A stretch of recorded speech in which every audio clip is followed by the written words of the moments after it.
ഹരേ രാമ രാമ രാമ ഹരേ ഹരേ ഹരേ കൃഷ്ണ കൃഷ്ണ കൃഷ്ണ ഹരേ ഹരേ ഹരേ രാമ രാമ ഹരേ ഹരേ.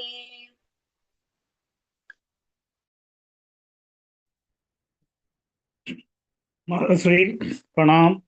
ഹരേ കൃഷ്ണ. ഹരേ കൃഷ്ണ. പ്രണാമം പ്രഭുജി, എല്ലാവർക്കും പ്രണാമം. ഹരേ കൃഷ്ണ.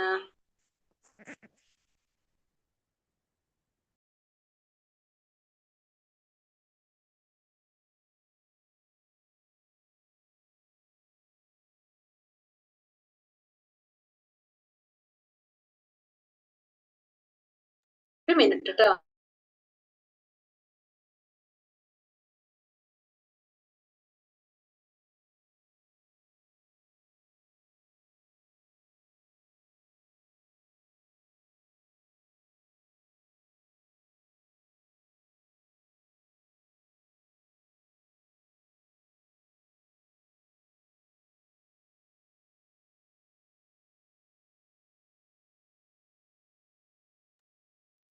ഹരേ കൃഷ്ണ.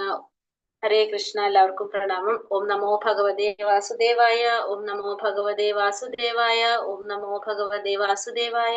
ഓം അജ്ഞാനതിമിരാന്ധസ്യ ജ്ഞാനാഞ്ജനാശലാകയാ ചക്ഷുരുന്മീലിതം യേന തസ്മൈ ശ്രീ ഗുരവേ നമഃ. ശ്രീ ചൈതന്യ മനോഭീഷ്ടം സ്ഥാപിതം യേന ഭൂതലേ സ്വയം രൂപ കഥാ മഹ്യം ദദാതി സ്വപദാന്തികം. വന്ദേഹം ശ്രീഗുരോ ശ്രീയുതപദകമലം ശ്രീഗുരോൻ വൈഷ്ണവം ച ശ്രീരൂപം സാഗ്രജാതം സഗണരഘുനാഥാന്വിതം തം സജീവം സാദേതം സാവധൂതം പരിജന സഹിതം കൃഷ്ണ ചൈതന്യദേവം ശ്രീരാധാ കൃഷ്ണപാദാൻ സഗണലളിത ശ്രീ വിശാഖാന്വിതാംശ്ച. ഹേ കൃഷ്ണ കരുണാ സിന്ധോ ദീനബന്ധോ ജഗത്പദേ ഗോപേശ ഗോപികാ കാന്ത രാധാ കാന്ത നമോസ്തുതേ. തപ്തകാഞ്ചന ഗൗരാംഗി ശ്രീരാധേ വൃന്ദാവനേശ്വരി ഋഷഭാനുസുതേ ദേവി പ്രണമാമി ഹരിപ്രിയേ. വഞ്ചകൽപതരൂപശ്ച കൃപാ സിന്ധോഭ്യവച പതിതാനാം പാവനേഭ്യോ വൈഷ്ണവേഭ്യോ നമോ നമഃ. നമോ വിഷ്ണുപാദായ കൃഷ്ണപ്രേഷ്ഠായ ഭൂതലേ ശ്രീമതേ ഭക്തിവേദാന്ത സ്വാമിൻ ഇതി നാമിനേ.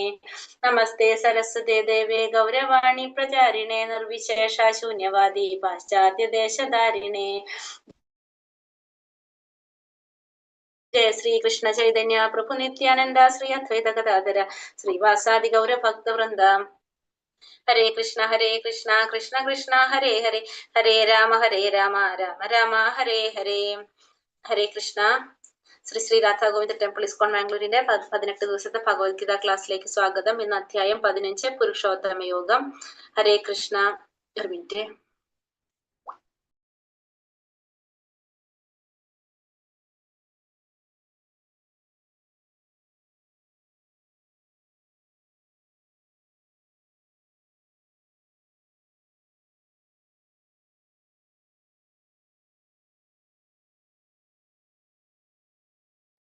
ഹരേ കൃഷ്ണ. സോറി.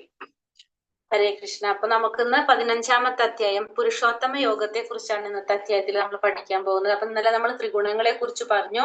ത്രിഗുണങ്ങള് ഒരാളുടെ ബാധിച്ചു കഴിഞ്ഞാൽ ഉണ്ടാകുന്ന അയാളുടെ പ്രവർത്തനങ്ങൾ എങ്ങനെയായിരിക്കും, അയാള് മരണശേഷം എവിടേക്കാണ് എത്തുന്നത് എന്നൊക്കെ നമ്മൾ ത്രിഗുണങ്ങളുടെ അധ്യായത്തിൽ പഠിച്ചു. ഇന്ന് പുരുഷോത്തമ യോഗത്തിനെ കുറിച്ചാണ് നമ്മൾ പറയുന്നത്. പുരുഷോത്തമൻ ആരാ? ഭഗവാൻ പുരുഷോത്തമനാണെന്നാണ് പറയുന്നത്. അപ്പൊ പുരുഷോത്തമനാണെന്ന് പറയാണ്. അപ്പൊ ആ അധ്യായത്തെ കുറിച്ച്, പുരുഷോത്തമ യോഗത്തെ കുറിച്ച്, ജീവാത്മാവിനെ പുരുഷൻ എന്ന് പറയും, ഭഗവാന് പുരുഷോത്തമൻ എന്ന് പറയും. എങ്ങനെയാണ് ഭഗവാൻ നമ്മളെ നിലനിർത്തുന്നതെന്നാണ് ഈ അധ്യായത്തിലൂടെ നമുക്ക് മനസ്സിലാക്കി തരുന്നത്. ഹരേ കൃഷ്ണ. നമുക്ക് നോക്കാം. ഹരേ കൃഷ്ണ. ഓം നമോ ഭഗവതേ വാസുദേവായ. ശ്രീ ഭഗവാനുവാച ഊർധമൂലമധഃശാഖം അശ്വത്ഥം പ്രാഹുരവ്യയം ഛന്ദാംസി യസ്യ പർണാനി യസ്തം വേദ സ വേദവിദ്. പരമദിവ്യോത്തമ പുരുഷൻ പറഞ്ഞു, വേരുകൾ മേൽപോട്ടും ശാഖകൾ കീഴ്പോട്ടുമായിട്ട് അക്ഷയമായൊരു അശ്വത്ഥമുണ്ട്. ഇതിന്റെ ഇലകളാണ് വേദമന്ത്രങ്ങൾ. ഈ വൃക്ഷം എന്തെന്നറിയുന്നവൻ എത്ര വേദജ്ഞൻ. എന്താ ഭഗവാൻ പറയുന്നത്? വേരുകൾ മേൽപോട്ടും ശാഖകൾ കീഴ്പോട്ടുമായിട്ട് അക്ഷയമായൊരു അശ്വത്ഥമുണ്ട്. ഇതിന്റെ ഇലകളാണ് എന്ത്? വേദമന്ത്രകൾ എന്ന് പറയുന്നത് ഇതിന്റെ ഇലകളാണ്. ഈ വൃക്ഷം എന്തെന്നറിയുന്നവനാണ് വേദജ്ഞൻ എന്നാണ് ഭഗവാൻ പറയുന്നത്. അപ്പൊ ഈ വേദത്തിന്റെ ഈ ഭാഗവത്ഗീത ഭക്തിയോഗത്തിന്റെ മഹാത്മ്യത്തെ പറ്റി പ്രതിപാദിച്ചത് കേട്ട ഒരാൾ അപ്പോൾ വേദങ്ങളെ കുറിച്ച് എന്തു പറയുന്നു എന്ന് ചോദിച്ചേക്കും. അപ്പൊ ഈ ഭക്തിയോഗത്തിന്റെ മഹാത്മ്യത്തെ കുറിച്ചാണ് ഇപ്പൊ നമ്മള് പറയുമ്പോ വേദങ്ങളെ കുറിച്ച്, വേദങ്ങളിൽ എന്താണ് പറയേണ്ടതെന്ന് ഒരാൾ ചോദിച്ചു കഴിഞ്ഞാൽ വേദപഠനത്തിന്റെ ഉദ്ദേശം എന്താണ്? ഭഗവാനെ പറ്റി അറിയുക എന്നതാണ് ഈ അധ്യായത്തിൽ പ്രസ്താവിച്ചു തരാണ് നമുക്ക്. അപ്പൊ വേദപഠനത്തിന്റെ ലക്ഷ്യം എന്താണ്? ഭഗവാനെ കുറിച്ച് അറിയുക എന്നുള്ളതാണ്. കൃഷ്ണാവബോധത്തോടെ ഭക്തിയുടെ സേവനത്തിൽ ഏർപ്പെടുന്നത് കൊണ്ട് തന്നെ ഒരാൾ വേദജ്ഞനാകും. അപ്പോ വേദങ്ങൾ പഠിക്കേണ്ട ആവശ്യം നമുക്ക് വരുന്നില്ല. എന്താണ്? കൃഷ്ണാവബോധത്തോടെ തന്നെ ഭക്തിയുടെ സേവനങ്ങൾ ചെയ്തുകൊണ്ടിരിക്കുന്ന ഒരാൾക്ക് വേദജ്ഞനാകാനായിട്ട് സാധിക്കുന്നതാണ് ഇതിൽ പറയുന്നത്. അപ്പൊ ഈ ഭൗതിക ബന്ധങ്ങളാണ് ഇവിടെ, ഭൗതിക ബന്ധങ്ങളെയാണ് ഇവിടെ എന്തിനോട് ഉപമിച്ചിരിക്കുന്നത്? അരയാൽ വൃക്ഷത്തോട് ഉപമിച്ചിരിക്കുന്നത്. അപ്പൊ ഫലോദിഷ്ട കർമ്മങ്ങൾ ഏർപ്പെടുന്നവരെ സംബന്ധിച്ചിടത്തോളം ആ വൃക്ഷത്തിന് ഒരിക്കലും എന്ത് സംഭവിക്കുന്നില്ല? നാശം സംഭവിക്കുന്നില്ല. അപ്പൊ ഭൗതികമായിട്ടുള്ള ബന്ധങ്ങളെയൊക്കെയാണ് നമ്മൾ ഇവിടെ അരയാൽ എന്നുകൊണ്ട് ഉദ്ദേശിക്കുന്നത്. ശ്ലോകത്തിൽ പറയുന്നത് എന്താണ്? വൃക്ഷത്തില് അക്ഷയമായ ഒരു അശ്വത്ഥം ഉണ്ടെന്നാ പറയുന്നത്. വേരുകൾ മേൽപോട്ടും കീഴ്പോട്ടുമായിട്ട്, ശാഖകൾ കീഴ്പോട്ട്, വേരുകള് മേലേക്കാണ്, ശാഖകൾ കീഴ്പോട്ടാണ്. അങ്ങനെ ഒരു അശ്വത്ഥമുണ്ട്. അതിന്റെ ഇലകള് വേദമന്ത്രങ്ങൾ എന്ന് പറയുന്നു. ഈ വൃക്ഷത്തെ കുറിച്ച് അറിഞ്ഞവൻ വേദജ്ഞനാണെന്ന് പറയുന്നു. അപ്പൊ ഈ അരയാലെന്ന് ഈ പറഞ്ഞിരിക്കുന്ന വൃക്ഷം ഏതാണ്? അരയാൽ വൃക്ഷത്തെയാണ് ഉപമിച്ചിരിക്കുന്നത്. അതെന്തിനോടാണ് ഉപമിച്ചിരിക്കുന്നത്? ഭൗതിക ബന്ധങ്ങളെയാണ് ഇതിനെ ഉപമിച്ചിരിക്കുന്നത്. ഫലോദിഷ്ട കർമ്മങ്ങളിൽ ഏർപ്പെടുന്നവരെ സംബന്ധിച്ചിടത്തോളം ആ വൃക്ഷത്തിന് ഒരിക്കലും എന്ത് സംഭവിക്കുന്നില്ല? നാശം സംഭവിക്കുന്നില്ല. ഒരു ശാഖയിൽ നിന്ന് മറ്റൊന്നിലേക്കായിട്ട് അവർ ഇങ്ങനെ സഞ്ചരിച്ചു കൊണ്ടിരിക്കും. ഈ ഭൗതിക ലോകമാകുന്ന ആ വൃക്ഷത്തിന് അതിരില്ല. കാരണം ഈ ഫലോദിഷ്ട കർമ്മങ്ങളിൽ ഏർപ്പെടുന്നവർക്ക് ഒരിക്കലും എന്ത് സംഭവിക്കുന്നില്ല? അവര് ഇതിൽ നിന്ന് ഒന്നിൽ നിന്ന് മറ്റൊന്നിലേക്ക്, ഒരു ശാഖയിൽ നിന്ന് മറ്റൊരു ശാഖയിലേക്ക് അവരിങ്ങനെ സഞ്ചരിച്ചു കൊണ്ടാണ് ഇരിക്കുന്നത്. അപ്പൊ ഈ വൃക്ഷത്തിന്റെ വേരുകൾ എവിടെന്നാ പറയുന്നത്? ഇതിന്റെ ഇരിപ്പിടത്തിൽ എവിടെ നിന്ന് ആരംഭിക്കുന്നത്? വേരുകൾ മേൽപോട്ട് എന്നാ പറഞ്ഞത് അല്ലെ? വേരുകൾ മേൽപോട്ട് എന്ന് പറയുമ്പോ ബ്രഹ്മാവിന്റെ ഇരിപ്പിടത്തിൽ നിന്നാണ് ആരംഭിക്കുന്നത്. അപ്പൊ ബ്രഹ്മാവിന്റെ ഇരിപ്പിടത്തിൽ നിന്ന് ആരംഭിക്കുന്നത് കൊണ്ട് ഇതിന്റെ വേരുകൾ മുകളിലേക്കാണെന്ന് പറയുന്നു. വിശ്വത്തിലെ ഏറ്റവും മുകളിലുള്ള ഗ്രഹമാണ് അല്ലെ ഏത്? സത്യലോകം, അതായത് ബ്രഹ്മലോകം. ആ അനശ്വരം എന്ന് പറയുന്ന ഈ മായാവൃക്ഷത്തെ പറ്റി അറിയാൻ കഴിഞ്ഞാല് ആ മനുഷ്യൻ എന്താണ്? ആ മനുഷ്യന് മുക്തി നേടാനായിട്ട് സാധിക്കുമെന്ന് പറയാണ്. അപ്പം ഇതില് പറയുന്നത് എന്താണ്? ഭൗതിക ബന്ധങ്ങളെയാണ് അരയാൽ വൃക്ഷത്തോട് ഉപമിച്ചിട്ടുള്ളത്. അതുകൊണ്ട് തന്നെ ഈ ഫലോദിഷ്ട കർമ്മങ്ങളിൽ ഏർപ്പെടുന്നവരെ സംബന്ധിച്ചിടത്തോളം എന്താണ്? ഈ വൃക്ഷത്തിന് ഒരിക്കലും നാശം സംഭവിക്കുന്നില്ല. ഒരു ശാഖയിൽ നിന്ന് മറ്റൊന്നിലേക്ക് ഇങ്ങനെ സഞ്ചരിച്ചു കൊണ്ടിരിക്കുകയാണ് ചെയ്യുന്നത്. അപ്പൊ അതാണ് ഈ വൃക്ഷത്തിനെ പറ്റിയിട്ട്, വൃക്ഷത്തിനെ ഭൗതിക ബന്ധങ്ങളോട് ഉപമിച്ച് ബന്ധങ്ങളോടായിട്ടാണ് അതിനെ കമ്പയർ ചെയ്തിരിക്കുന്നത്. ഇനി അടുത്തതിൽ എന്താ പറയണത്?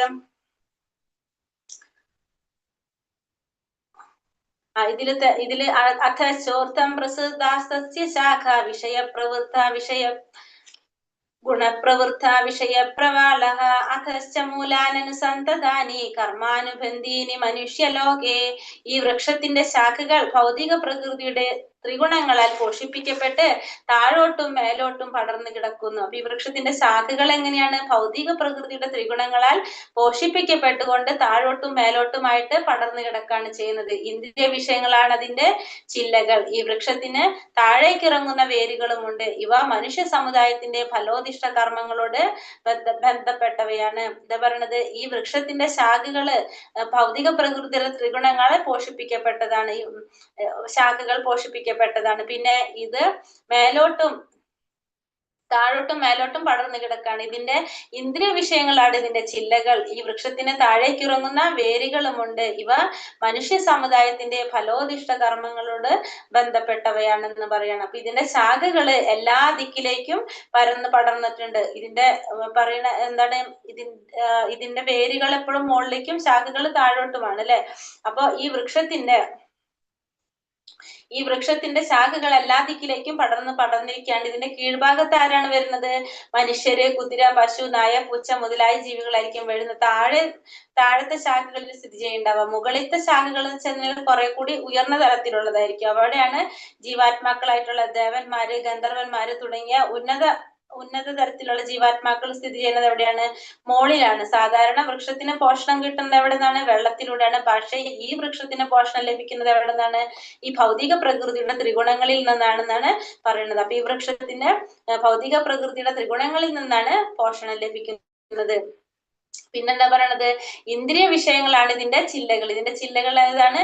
ഇന്ദ്രിയ വിഷയങ്ങളാണ്. പ്രകൃതിയിലെ ഓരോ ഗുണവും വെവ്വേറെ ഇന്ദ്രിയങ്ങളെ പോഷിപ്പിക്കുക, ഇന്ദ്രിയങ്ങളെയാണ് പോഷിപ്പിക്കുന്നത്. ആ ഇന്ദ്രിയങ്ങളെ കൊണ്ട് ജീവികള് വ്യത്യസ്ത വിഷയങ്ങൾ അനുഭവിക്കുകയും ചെയ്തുകൊണ്ടിരിക്കുകയാണ്. അപ്പൊ ഈ ഭൗതിക പ്രകൃതിയുടെ എന്താ പറയുക, ഓരോ ഗുണവും വെവ്വേറെ ഇന്ദ്രിയ വിഷയങ്ങളെ പോഷിപ്പിച്ചു കൊണ്ടിരിക്കുകയാണ്. അപ്പൊ ആ ഇന്ദ്രിയങ്ങൾ കൊണ്ട് എന്താണ് ജീവികള് വ്യത്യസ്ത വിഷയങ്ങളെ അനുഭവിച്ചു കൊണ്ടിരിക്കുകയാണ് ചെയ്യുന്നത് പറയണം. അപ്പൊ ഈ വൃക്ഷത്തിന്റെ ഈ സുഖാനുഭവങ്ങളിൽ നിന്ന് ഈ പറഞ്ഞ പോലെ തന്നെ ഇന്ദ്രിയ വിഷയങ്ങൾ, പല രീതിയിലുള്ള ഇന്ദ്രിയ വിഷയങ്ങൾ അനുഭവിച്ചു കൊണ്ടിരിക്കുകയാണല്ലോ പറയുന്നത്. അപ്പൊ ആ വിധത്തിലുള്ള സുഖാനുഭവങ്ങളിൽ നിന്ന് രൂപം കൊള്ളുന്ന ആ സുഖോ ദുഃഖോ ഏതെങ്കിലും രാഗദ്വേഷങ്ങൾ എന്താണ്? ഈ മഹാവൃക്ഷത്തിന്റെ തായ്വേരുകളാണ് എന്ന് പറയുന്നത്. അപ്പൊ അതിന്റെ തായ്വേരുകൾ എന്താണ്? ഈ സുഖാനുഭവങ്ങളിൽ നിന്ന് രൂപം കൊള്ളുന്ന ഈ രാഗദ്വേഷങ്ങൾ, അതായത് സുഖങ്ങളും ദുഃഖങ്ങളും ഒക്കെ എന്താണ്? ഈ വൃക്ഷത്തിന്റെ തായ്വേരുകളാണ്. ഇത് എല്ലാവരും പടർന്നു നിൽക്കാന്ന് പറഞ്ഞു. വൃക്ഷത്തിന്റെ അടിവേര് എവിടെയാണ്? ബ്രഹ്മലോകത്തിലും മറ്റു വേരുകള് മാനുഷിക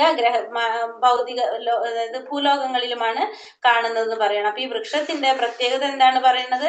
ഇതിന്റെ വേരുകള് മേൽപോട്ടും ശാഖകള് കീഴ്പോട്ടുമാണ്. വേരുകളിൽ മുകളിലും താഴെ, ശാഖകൾ താഴേറ്റുമായിട്ട് നിൽക്കുന്ന വൃക്ഷം നമ്മള് ഈ ലോകത്തിലൊന്നും നമ്മൾ കണ്ടിരിക്കില്ല. പക്ഷെ അത് എവിടെ ഇല്ല എന്ന് നമുക്ക് പറയാനായിട്ട് സാധിക്കില്ല എന്നാ പറയുന്നത്. കാരണം ഇപ്പൊ നമ്മളൊരു വെള്ളത്തിന്റെ എന്താ പറയണത്, ജലാശയത്തിന്റെ അരികിൽ നോക്കിക്കഴിഞ്ഞാൽ നമ്മൾ കാണാൻ സാധിക്കില്ല. വേരുകൾ മുകളിലും കൊമ്പുകൾ താഴെയായിട്ട് വെള്ളത്തിൽ നിഴലില് കാണാനായിട്ട് സാധിക്കും. അപ്പൊ ഇത് ശരിക്കും പറയണത് എന്താണ്? ആധ്യാത്മിക ലോകമാകുന്ന വൃക്ഷത്തിന്റെ ഒരു പ്രതിഫലനമാണ് ഈ ഭൗതിക ലോകത്തിലുള്ള ഈ വൃക്ഷം എന്ന് പറയുന്നത്. ആധ്യാത്മിക ലോകത്തിൽ ഉണ്ടാകുന്ന വൃക്ഷത്തിന്റെ ഒരു പ്രതിഫലനം മാത്രമാണ് ഭൗതിക ലോകമാകുന്ന ഈ വൃക്ഷം സ്ഥിതി ചെയ്യുന്നത് എവിടെയാണ്? വൃക്ഷത്തിന്റെ നിഴല് തൃഷ്ണയിലാണ് സ്ഥിതി ചെയ്യുന്നത് എന്ന് നമുക്ക് പറഞ്ഞു തരാണ്. അപ്പൊ ഈ വൃക്ഷത്തിന്റെ പ്രത്യേകത ഈ ഭൗതിക ആധ്യാത്മിക ലോകത്തിലെ വൃക്ഷത്തിന്റെ ഒരു പ്രതിഫലനമാണ് ഈ ഭൗതിക ലോകത്തിൽ കാണുന്ന വേരുകൾ മുകളിലോട്ടും ശാഖകൾ താഴോട്ടുമായിട്ട് കാണുന്ന ഈ ഒരു വൃക്ഷത്തിനെ കുറിച്ച് പറയുന്നത്. ന രൂപമസ്യേഹ തഥോപലഭ്യതേ നാന്തോ ന ചാതിർന ച സംപ്രതിഷ്ഠാം അശ്വത്ഥമേനം സുവിരൂഢമൂലം അസംഗശസ്ത്രേണ ദൃഢേന ചിത്വാ തദ പദം തത്പരിമാർഗിതവ്യം യസ്മിൻ ഗതാന നിവർത്തന്തി ഭൂയഃ തമേവ ചാദ്യം പുരുഷം പ്രപദ്യേ യഥാ പ്രവൃത്തി പ്രസൃതാ പുരാണി. ഇവിടെ എന്താ പറയുന്നത്? ഈ വൃക്ഷത്തിന്റെ യഥാർത്ഥ രൂപം ഈ ലോകത്തിൽ കാണുകയില്ല.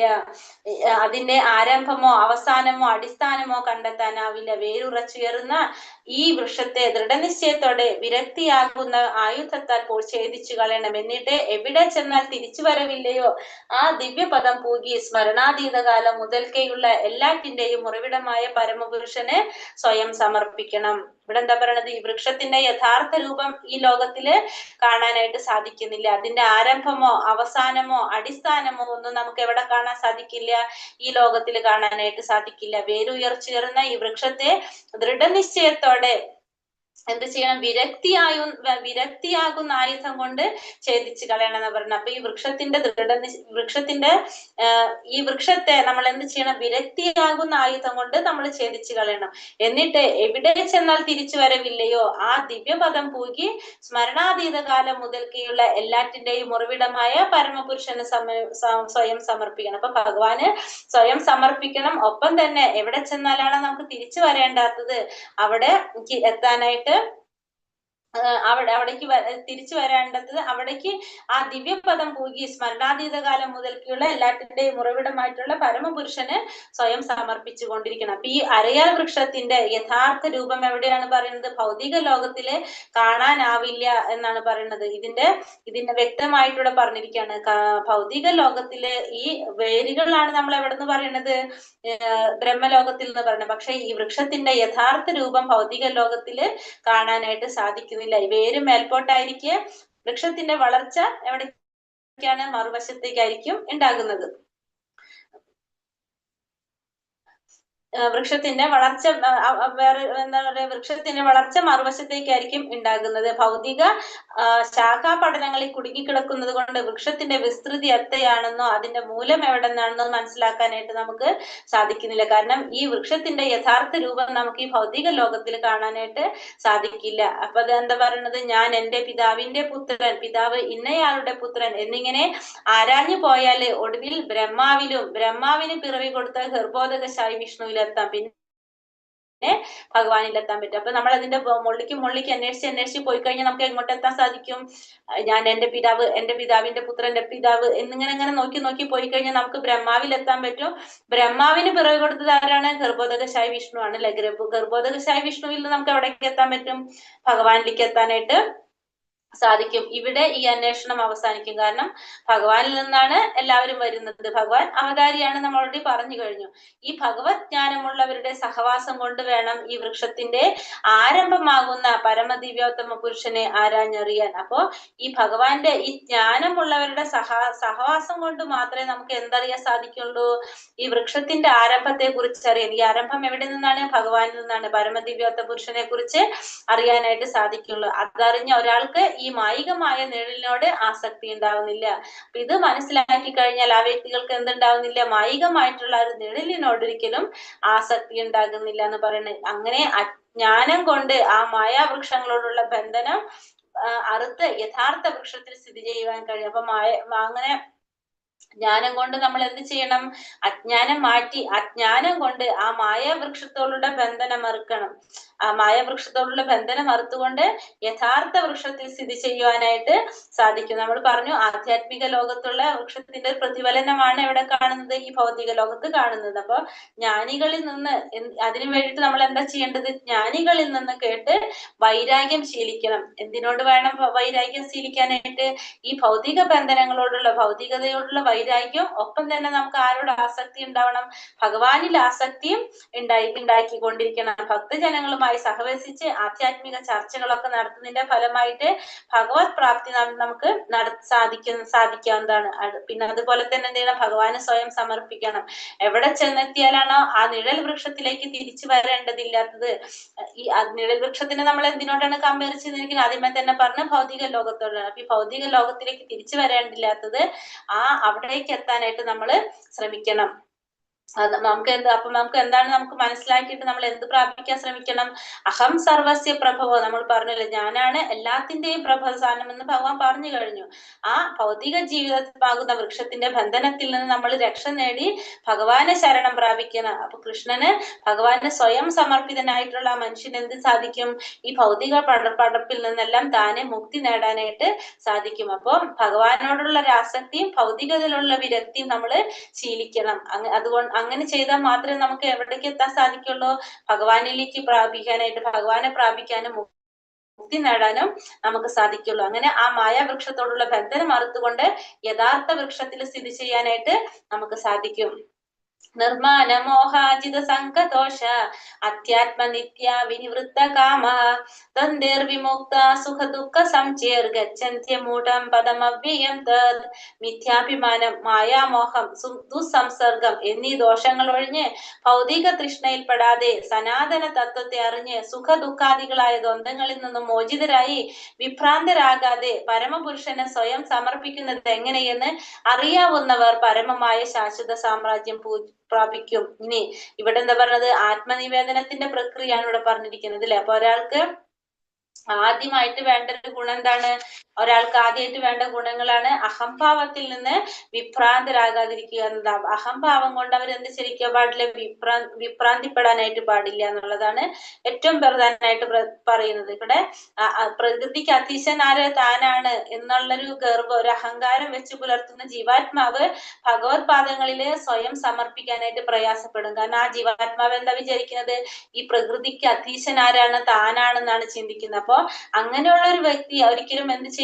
ഭഗവാന്റെ പാദങ്ങളില് സ്വയം സമർപ്പിക്കാനായിട്ട് ആഗ്രഹം ഉണ്ടാവുന്നില്ല. പക്ഷെ ആ പരമാർത്ഥം, ആ പരമജ്ഞാനം നേടിയെടുത്തു കഴിഞ്ഞാൽ, താനല്ല ഭൗതിക ലോകത്തിനെ അതീശൻ എന്ന് മനസ്സിലാക്കി കഴിഞ്ഞാലോ ആ പരമദിവ്യോത്തമ പുരുഷനാണെന്ന് ഉള്ള സത്യം അദ്ദേഹം മനസ്സിലാക്കി കഴിഞ്ഞാൽ സ്വാഭാവികമായിട്ട് എന്താണ്, അഹങ്കാരമില്ലാതെ മുക്തനായിക്കൊണ്ട് ഭഗവാനിൽ ആത്മസമർപ്പണം ചെയ്യാനായിട്ട് സാധിക്കും. അപ്പൊ ഈ ഭൗതിക ലോകത്തില് ഏതെങ്കിലും വിധത്തില് ബഹുമതി നേടണം എന്നൊക്കെ എപ്പോഴും പ്രതീക്ഷിക്കുന്നവർക്ക് ഭഗവാനെ ശരണം പ്രാപിക്കാനായിട്ട് സാധ്യമല്ല. അവരെപ്പോഴും എന്താണ്, ഈ മായയിൽ പെട്ടുകൊണ്ടിരിക്കും. അല്ലാത്തവർക്ക് മനസ്സിലാക്കി കഴിഞ്ഞാൽ ഭഗവാനാണ് എല്ലാത്തിന്റെയും അധിപൻ എന്ന് മനസ്സിലാക്കി കഴിഞ്ഞാൽ സ്വയം ഭഗവാന് സമർപ്പിക്കാനായിട്ട് അവർക്ക് സാധിക്കും.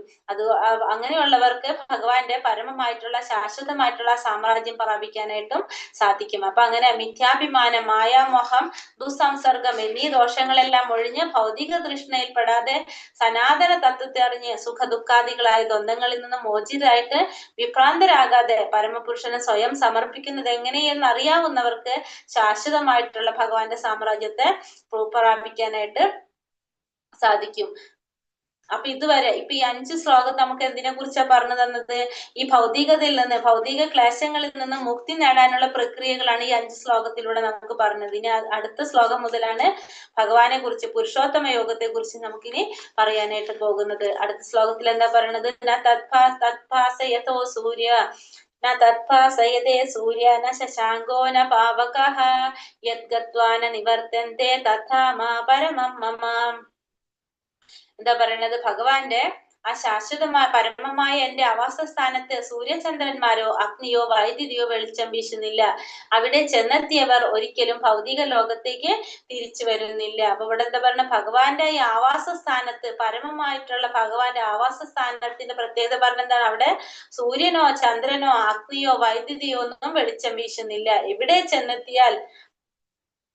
അവിടെ ചെന്നെത്തിയവർ ഒരിക്കലും ഭൗതിക ലോകത്തിലേക്ക് തിരിച്ചു വരുന്നില്ല എന്ന് പറഞ്ഞു. അവരൊരിക്കലും ഭൗതിക ലോകത്തിലേക്ക് തിരിച്ചു വരുന്നില്ല. അപ്പൊ ഭഗവാന്റെ ഗോലോക വൃന്ദാവനത്തെ, അതായത് ഭഗവാന്റെ വാസസ്ഥാനം ഏതാണ്? ഗോലോക വൃന്ദാവനം. ആ ഭഗവാന്റെ ആ വാസസ്ഥാനത്തെ കുറിച്ച് പറയാണ് ഇവിടെ ചെയ്യുന്നത് അല്ലെ. അവിടെ എങ്ങനെയാണ്? ആ പരവ്യോമത്തില് എന്താണ് പറഞ്ഞ, സൂര്യചന്ദ്രന്മാരോ അഗ്നിയോ വൈദ്യുതിയോ ഒന്നും വെളിച്ചം പരത്തേണ്ട ആവശ്യമില്ല. എല്ലാ ഗ്രഹങ്ങളും അവിടെ എങ്ങനെയാണ്? സ്വയം പ്രകാശിതങ്ങളാണ്. സൂര്യന് സ്വയം പ്രകാശിക്കാനായിട്ട് സൂര്യന് മാത്രമേ സാധിക്കുള്ളൂ. പക്ഷെ പരവ്യോമത്തിൽ എല്ലാ ഗ്രഹങ്ങളും എങ്ങനെയാണ്? സ്വയം പ്രകാശിതങ്ങൾ. വൈകുണ്ഠ ലോകങ്ങളിലൊക്കെ നമ്മൾ പറഞ്ഞെല്ലാം സ്വയം പ്രകാശിതങ്ങളാണ്. ഭഗവാനിൽ നിന്ന് വരുന്ന ആ പ്രകാശം എല്ലാവരും ആ ബ്രഹ്മജ്യോതിസ് അവിടെ മുഴുവനും പ്രകാശിതമാക്കുകയാണ് ചെയ്യുന്നത്. അപ്പൊ അത് കാരണം കൊണ്ട് അവിടെ എന്താണ്, സൂര്യനോ ചന്ദ്രനോ അഗ്നിയോ വൈദ്യുതിയോ ഒന്നും വെളിച്ചം തരേണ്ട ആവശ്യമില്ല. അവിടെയൊക്കെ എന്താ പറയുക, ഭൗതിക ലോകത്തില് വൈകുണ്ഠ ലോകങ്ങളിലെ ഭഗവാന്റെ പരവ്യോമത്തില് എല്ലാം ഭഗവാനിൽ നിന്ന് പ്രകാശമുള്ളതുകൊണ്ട്, ബ്രഹ്മജ്യോതിസ് ഉള്ളത് കൊണ്ട് അവിടെയൊക്കെ സ്വയം പ്രകാശിതങ്ങളാണ്. അവിടെ സൂര്യന്റെ ആവശ്യമില്ല എന്നാണ് ഇതിൽ പറയുന്നത്. അപ്പൊ ഈ ബ്രഹ്മജ്യോതി പരവ്യോമം എന്താണെന്ന് പറയാണ്. പരവ്യോമം എന്ന് വെച്ചാൽ എന്താണ്? എല്ലാ ഗ്രഹങ്ങളും സ്വയം പ്രകാശിതങ്ങളാണ് നമ്മൾ പറഞ്ഞു കഴിഞ്ഞു. വൈകുണ്ഠങ്ങൾ എന്നറിയപ്പെടുന്ന ഈ ഗ്രഹങ്ങളുടെ ഉജ്ജ്വല പ്രകാശത്തെയാണ് നമ്മൾ എന്ന് പറയുന്നത് ഈ പരവ്യോമം എന്ന് പറയുന്നത്. ബ്രഹ്മജ്യോതിസ് എന്നറിയപ്പെടുന്ന ഈ പ്രഭാപൂരം, ഈ വെളിച്ചം എവിടെന്നാ വരുന്നത്? ഇത് വരുന്നത് കൃഷ്ണലോകം എന്ന് പറഞ്ഞിട്ടുള്ള ഗോലോക വൃന്ദാവനത്തിൽ നിന്നാണ് ഇത് വരുന്നത്. അപ്പോ ഇത് സ്വയം പ്രകാശിക്കുന്നത് ആയതുകൊണ്ട് അവിടെ ആരുടെ ആവശ്യമില്ല? സൂര്യനോ ചന്ദ്രനോ അഗ്നിയോ വൈദ്യുതിയോ ഒന്നും വെളിച്ചം വീശേണ്ട ആവശ്യമില്ല. അവിടെ ചെന്നെത്തി കഴിഞ്ഞാൽ അവർ ഒരിക്കലും എവിടേക്ക് തിരിച്ചു വരേണ്ടതായിട്ട് വരുന്നില്ല? ഈ ഭൗതിക ലോകത്തിലേക്ക് തിരിച്ചു വരേണ്ടതായിട്ട് വരുന്നില്ല. അപ്പോ എല്ലാതും ശരിക്കും നമ്മൾ എന്താ പറയുന്നത്, ഈ ഭൗതിക ലോകത്തില് ഏതായിക്കോട്ടെ എല്ലാതും ആരുടെയാണ്? ഇവിടെ പരമം മമ എന്നാ പറയുന്നത്. എല്ലാതും ഭഗവാന്റെ തന്നെയാണ്. പരമപുരുഷന്റേതായിട്ട് അല്ലാത്തതായിട്ട് ഇവിടെ ഒന്നുമില്ല. പക്ഷെ എല്ലെങ്കിലും പരമം എന്നത് എന്താണ്? 6 ഐശ്വര്യങ്ങളും തികഞ്ഞ ആധ്യാത്മിക ലോകമാണ്. അവിടെ വെയിലോ നിലാവോ നക്ഷത്രങ്ങളോ ഒന്നും ആവശ്യമില്ല. പരവ്യോമം മുഴുവൻ ഭഗവാന്റെ അന്തരംഗ ശക്തി കൊണ്ട് തന്നെ പ്രകാശമാണെന്ന് പറയാണ്. ആ പരമധാമം ആത്മസമർപ്പണത്താൽ അല്ലാതെ ആർക്കും അവിടെ പ്രാപിക്കാനായിട്ട് സാധിക്കില്ല. ആ പരമധാമത്തെ പ്രാപിക്കണമെങ്കിൽ നമുക്ക് എന്ത് വേണം? ആത്മസമർപ്പണം ചെയ്താൽ മാത്രമേ ഭഗവാനെ പ്രാപിക്കാനായിട്ട്, അവിടേക്ക് എത്താനായിട്ട് സാധിക്കുള്ളൂ എന്ന് കൂടിയിട്ട് നമുക്ക് ഇതിൽ ക്ലിയർ ആയിട്ട് പറഞ്ഞു തരാണ്. ഇനി ജീവാത്മാവിനെ കുറിച്ച് പറയാണ്. മാമൈ വംശോ ജീവലോകേ ജീവഭൂതാ സനാതനഃ മനഃഷ്ടാനി ഇന്ദ്രിയാണി പ്രകൃതിസ്ഥാനി കർഷതി. എന്റെ ശാശ്വത അംശങ്ങളാണ് ഈ ലോകത്തിലുള്ള ബദ്ധരായ സകല ജീവാത്മാക്കളും. ബദ്ധമായ ജീവിതം നയിക്കുകയാൽ മനസ്സുൾപ്പെടെയുള്ള 6 ഇന്ദ്രിയങ്ങളും ഉപയോഗിച്ചവർ കഠിനാധ്വാനം ചെയ്യുന്നു. അപ്പൊ ജീവാത്മാവിന്റെ വ്യക്തിത്വമാണ് ഇവിടെ വെളിവാക്കി തരുന്നത്. ഭഗവാൻ പറയുന്നത് എന്താണ്? ജീവാത്മാവ് എന്ന് പറഞ്ഞതാണ് പരമപുരുഷന്റെ ചെറിയൊരു അംശമാണെന്ന് പറയണം. അപ്പൊ ഭഗവാന്റെ ഒരു അംശമാണ് ആര്? ജീവാത്മാക്കൾ എന്നിവിടെ ക്ലിയർ ആക്കി തരാണ് ഇരുന്നിട്ട്. ഭഗവാൻ അനേകം വിസ്തരങ്ങൾ ഭഗവാൻ ഉണ്ട്. നമുക്കറിയാം ഭഗവാന് കുറെ അവതാരങ്ങൾ വിസ്തരങ്ങൾ ഉണ്ട്. അതില് ഏറ്റവും പ്രാധാന്യമുള്ളത് നമുക്ക് വിഷ്ണു തത്വങ്ങളാണ്. രണ്ടാമത്തെ തരമായിട്ടുള്ള മറ്റുള്ളവയാണ് നമ്മൾ എന്ത് പറയുന്നത്? ഒന്ന് വിഷ്ണു തത്വങ്ങള്, രണ്ടാണ് ജീവാത്മാക്കൾ എന്ന് പറയുന്നത്. മറ്റൊരു തരത്തിൽ പറയുകയാണെങ്കിൽ വിഷ്ണു തത്വം ഭഗവാന്റെ സ്വ അംശങ്ങൾ തന്നെയാണ്. പക്ഷെ ജീവാത്മാക്കൾ എന്താണ്? വിഭിന്നാംശങ്ങളാണ്. അപ്പൊ ഈ സ്വന്തം അംശങ്ങളിൽ നിന്ന് പറയുമ്പോൾ എന്തൊക്കെയാണ് വരുന്നത്? ഭഗവാന്റെ അവതാരങ്ങളായിട്ടുള്ള ശ്രീരാമനായിക്കോട്ടെ, നരസിംഹമായിക്കോട്ടെ, വിഷ്ണുമൂർത്തികള് എല്ലാവരും ഈ വൈകുണ്ഠങ്ങളിലെ ഗ്രഹങ്ങളിലുള്ള എല്ലാ പ്രധാന ദേവന്മാരും ഒക്കെ ഉൾപ്പെടുന്നതാണ് എന്ത്? ഭഗവാന്റെ സ്വ അംശങ്ങള്. വിഭിന്നാംശങ്ങളായിട്ടുള്ളത് ആരാണ്? ഭഗവാന്റെ ജീവാത്മാക്കളാണ്. അത് ഭഗവാന്റെ നിത്യദാസന്മാരാണ്. ഈ വിഭിന്നാംശങ്ങള് ഭഗവാന്റെ ആരാണ് പറഞ്ഞത്? ദാസന്മാരാണ്, നിത്യദാസന്മാരാണ്. പക്ഷെ എന്താണ് സംഭവിക്കുന്നത്? ഈ ജീവാത്മാക്കള് ഭഗവത് ഗുണങ്ങളെയും ഉൾക്കൊള്ളുന്നു. പക്ഷെ എന്താണ് സംഭവിക്കുന്നത് വെച്ചാല് ഈ ഭൗതിക ലോകത്തിലോട്ട് വരുമ്പോ അവരെ ത്രിഗുണങ്ങള് ബാധിക്കുകയാണ് ചെയ്യുന്നത്. ജീവാത്മാവ് ഈ മുക്തനായിട്ടുള്ള ജീവാത്മാവ് ഒരിക്കലും എന്തില്ല? ഈ ഭൗതിക പ്രകൃതിക്ക് അടിമയല്ല. പക്ഷെ മറിച്ച് ഭഗവാന്റെ അതീന്ദ്രിയമായ സേവനത്തിൽ ഏർപ്പെട്ട് ജീവിതത്തില് ആ ജീവൻ ഭൗതികമായിട്ടുള്ള ത്രിഗുണങ്ങളിൽ വശപ്പെട്ട് അങ്ങനെ എന്ത് സംഭവിക്കുകയാണ്? ഭഗവാന്റെ സേവനം ചെയ്യാനായിട്ട് മറന്നു പോകുകയാണ് ചെയ്യുന്നത്. അപ്പൊ ഈ ഭൗതിക ലോകത്തിൽ തന്റെ ജീവിതം നിലനിർത്താനായിട്ട് ക്ലേശങ്ങൾ അനുഭവിച്ചു കൊണ്ടിരിക്കേണ്ടി വരാണ് ആർക്ക്? ജീവാത്മാവിന്. എല്ലാ ജീവാത്മാക്കളും ഭഗവാന്റെ അംശങ്ങൾ തന്നെയാണ്, വിഭിന്നാംശങ്ങളാണ്. പക്ഷെ എന്തുകൊണ്ട് ഇതിൽ പെട്ടുകൊണ്ട് ഭൗതിക ലോകത്തിൽ വരുമ്പോ ഈ ത്രിഗുണങ്ങൾ ബാധിച്ചുകൊണ്ട് അത് മറന്നു പോകാണ് അതിന്റെ ആ വ്യക്തിത്വത്തെ കുറിച്ച്.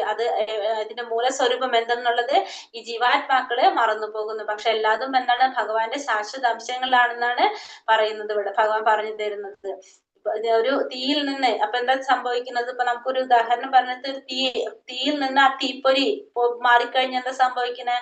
അത് കുറച്ച് കഴിയുമ്പോൾ അത് അണഞ്ഞു പോകാണ് ചെയ്യുന്നത്, അത് കെട്ടുപോകാണ്. അതേപോലെ തന്നെയാണ് ഇപ്പൊ നമ്മളെ ജീവാത്മാക്കൾക്ക്. കാരണം അതിനെ മനസ്സിലാക്കുന്നില്ല. ഈ ഭൗതികതയുടെ ഈ മാലിന്യത്തിൽ പെട്ടുകൊണ്ട് അത് അതിന്റെ അംശത്തെ കുറിച്ച് അത് മറന്നു പോകുന്നു. ഭഗവാനാണ് തന്റെ മൂലസ്വരൂപമെന്നും ഭഗവാനെ സേവിക്കുക എന്നാണ് തന്റെ ലക്ഷ്യം എന്നുള്ളത് ആർക്ക് മറന്നു പോകാണ്? ജീവാത്മാക്കള് മറന്നു പോകാണ് ചെയ്യുന്നത്.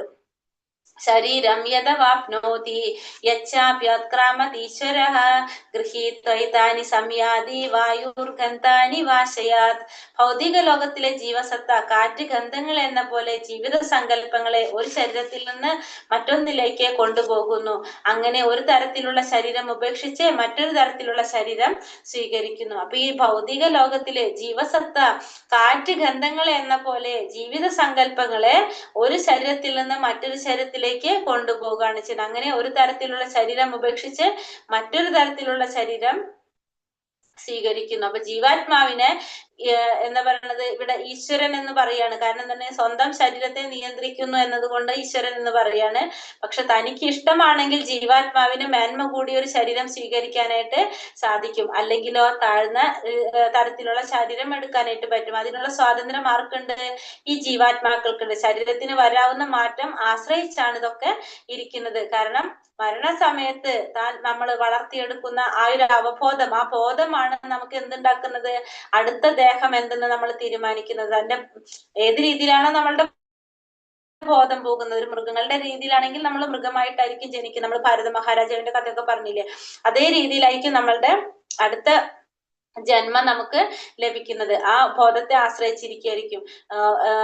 കൃഷ്ണാവബോധം വളർത്തി കഴിഞ്ഞാലോ അയാൾക്ക് ആധ്യാത്മികമായിട്ടുള്ള, നമ്മൾ കൃഷ്ണാവബോധത്തോടെയാണ് നമ്മൾ മരിക്കുന്നതെങ്കിൽ സ്വാഭാവികമായിട്ടും നമുക്ക് എന്താണ്? ആധ്യാത്മിക ലോകത്തുള്ള കൃഷ്ണാവബോധം പ്രാപിച്ച് ഭഗവാന്റെ സഹചാരിയാകാനായിട്ട് സാധിക്കും. അപ്പൊ ദേഹനാശത്തോടെ നമുക്ക് എല്ലാതും തീരാണ്. ഈ ജന്മം മുഴുവനും തീർന്ന് അടുത്തൊരു ജന്മം കിട്ടാണ് ചെയ്യുന്നത്. പക്ഷെ അത് എന്തിനെ കുറിച്ചാണ് നമ്മൾ ആലോചിക്കുന്നത്, അതനുസരിച്ചുള്ള ശരീരമാണ് നമുക്ക് സ്വീകരിക്കേണ്ടത് വന്നത്. അപ്പൊ ഏത് ജന്മത്തിലെ ഈ ജന്മത്തിലെ ശരീരം അത് ചെയ്യുന്ന കർമ്മങ്ങളും അടുത്ത ജന്മത്തിന്റെ ശരീരം നമുക്ക് ശരീരം കിട്ടാനുള്ള ശരീരത്തിന് നിർണ്ണയിക്കുകയാണ് ചെയ്യുന്നത്. ആ കർമ്മങ്ങൾ അനുസരിച്ച് വ്യത്യസ്ത ശരീരങ്ങൾ സ്വീകരിക്കേണ്ടതായിട്ട് വരുന്നത്. അപ്പൊ നമ്മളിപ്പോ ചെയ്യുന്ന പ്രവർത്തനങ്ങൾ അനുസരിച്ചായിരിക്കും അടുത്തൊരു ജന്മത്തിൽ നമുക്ക് ഏത് ശരീരമാണ് കിട്ടേണ്ടതെന്ന് തീരുമാനിയെടുക്കുന്നത്. അപ്പോ നമ്മൾ ചെയ്യുന്ന പ്രവൃത്തികള് ആശ്രയിച്ചിരിക്കുന്നുള്ളത് എടുത്തു പറയാനിവിടെ. ഇത് ഭൗതിക ലോകത്തിലെ ജീവാത്മാവ് കാറ്റ് ഗന്ധങ്ങളെ എന്ന പോലെ ജീവിത സങ്കല്പങ്ങളെ ഒരു ശരീരത്തിൽ നിന്ന് മറ്റൊന്നിലേക്ക് കൊണ്ടുപോവുകയാണ് ചെയ്യുന്നത്. അപ്പൊ ഈ ജീവാത്മാവ് ഒരു ശരീരത്തിൽ നിന്ന് മറ്റൊന്നിലേക്ക് പോകുമ്പോ തന്റെ ആഗ്രഹങ്ങൾ പൂർത്തിയാക്കാൻ പറ്റാത്ത ആഗ്രഹങ്ങൾ അടുത്ത ശരീരത്തിൽ നിന്നുകൊണ്ട് പൂർത്തിയാക്കാൻ ആര് ശ്രമിക്കാണ്? ഈ ജീവാത്മാവ് ശ്രമിക്കണം. അതിന് വേണ്ടിയിട്ടാണ് ഒരു ശരീരം സ്വീകരിച്ച് ആ ശരീരത്തിൽ നിന്നുകൊണ്ട് പ്രവർത്തിക്കുകയാണ്. അതുകൊണ്ടാണ് കർമ്മവേദി എന്ന് പറയുന്നത് പ്രവർത്തിക്കുന്നത്. ഒരു തരത്തിലുള്ള ശരീരം ഉപേക്ഷിച്ച് മറ്റൊരു തരത്തിലുള്ള ശരീരം ഈ ജീവാത്മാവ് സ്വീകരിച്ചുകൊണ്ട് തന്റെ ആഗ്രഹങ്ങളെ മുഴുവനാക്കാനായിട്ട് ശ്രമിച്ചുകൊണ്ടിരിക്കുകയാണ് ഇവിടെ. ശ്രോത്രം ചക്ഷുസ്പർശനം ച രസനം ഘ്രാണമേവ ച അധിഷ്ഠായ മനശ്ചായം വിഷയാനുപസേവത്തെ. ഇപ്രകാരം മറ്റൊരു സ്ഥൂല ശരീരം കൈക്കൊള്ളുന്ന ജീവസത്ത മനസ്സിനിണങ്ങിയ 5 ഇന്ദ്രിയങ്ങൾ കണ്ണ്, ചെവി, നാക്ക്, മൂക്ക്, ത്വക്ക് എന്നിവ സ്വീകരിക്കുകയും അവയിലൂടെ ഒരു കൂട്ടം ഇന്ദ്രിയ വിഷയങ്ങളെ ആസ്വദിക്കുകയും ചെയ്യുന്നു. ഇപ്രകാരം എന്താ ചെയ്യുന്നത്? ജീവാത്മാവ് ഇപ്രകാരം മറ്റൊരു സ്ഥൂല ശരീരം കൈക്കൊള്ളുന്ന ജീവസത്ത, സ്ഥൂല ശരീരം വേറൊരു ശരീരം കൈക്കൊള്ളാണ് ചെയ്യേണ്ടത്. എങ്ങനെ? മരണശേഷം വേറൊരു ശരീരം കൈക്കൊള്ളുന്ന ഈ ജീവാത്മാവ് മനസ്സിനിണങ്ങിയ 5 ഇന്ദ്രിയങ്ങൾ, ഏതൊക്കെയാ? കണ്ണ്, ചെവി, നാക്ക്, മൂക്ക്, ത്വക്ക് ഇവ സ്വീകരിക്കുകയും അവയിലൂടെ ഒരു കൂട്ടം ഇന്ദ്രിയ വിഷയങ്ങളെ വീണ്ടും ആസ്വദിച്ചു കൊണ്ടിരിക്കുകയാണ്. വീണ്ടും എന്ത് ചെയ്തുകൊണ്ടിരിക്കുകയാണ്? ഈ ആസ്വാദനം തന്നെയാണ് അവിടെ നടക്കുന്നത്. അപ്പൊ ഒരു ശരീരത്തിൽ നിന്ന് മറ്റൊരു ശരീരത്തിലേക്ക് ജീവാത്മാവ് മാറിയതിന് ശേഷം വീണ്ടും ഈ ഇന്ദ്രിയ സുഖങ്ങൾ ആസ്വദിക്കുകയാണ് ചെയ്യുന്നത്.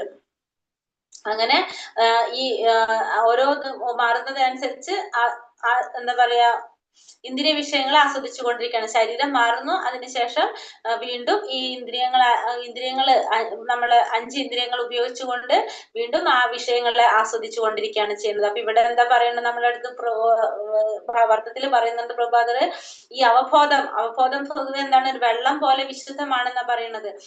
അപ്പൊ ആ വെള്ളത്തിൽ നിറം ചേർത്ത് കഴിഞ്ഞാൽ എന്താണ്? ആ വെള്ളത്തിൽ ആ നിറം വരാണ് ചെയ്യുന്നത്. അങ്ങനെ തന്നെയാണ് ജീവാത്മാവ് വിശുദ്ധമായി കഴിഞ്ഞാൽ ജീവാത്മാവിന്റെ അവബോധം എങ്ങനെയായിരിക്കും? വിശുദ്ധമായിരിക്കും.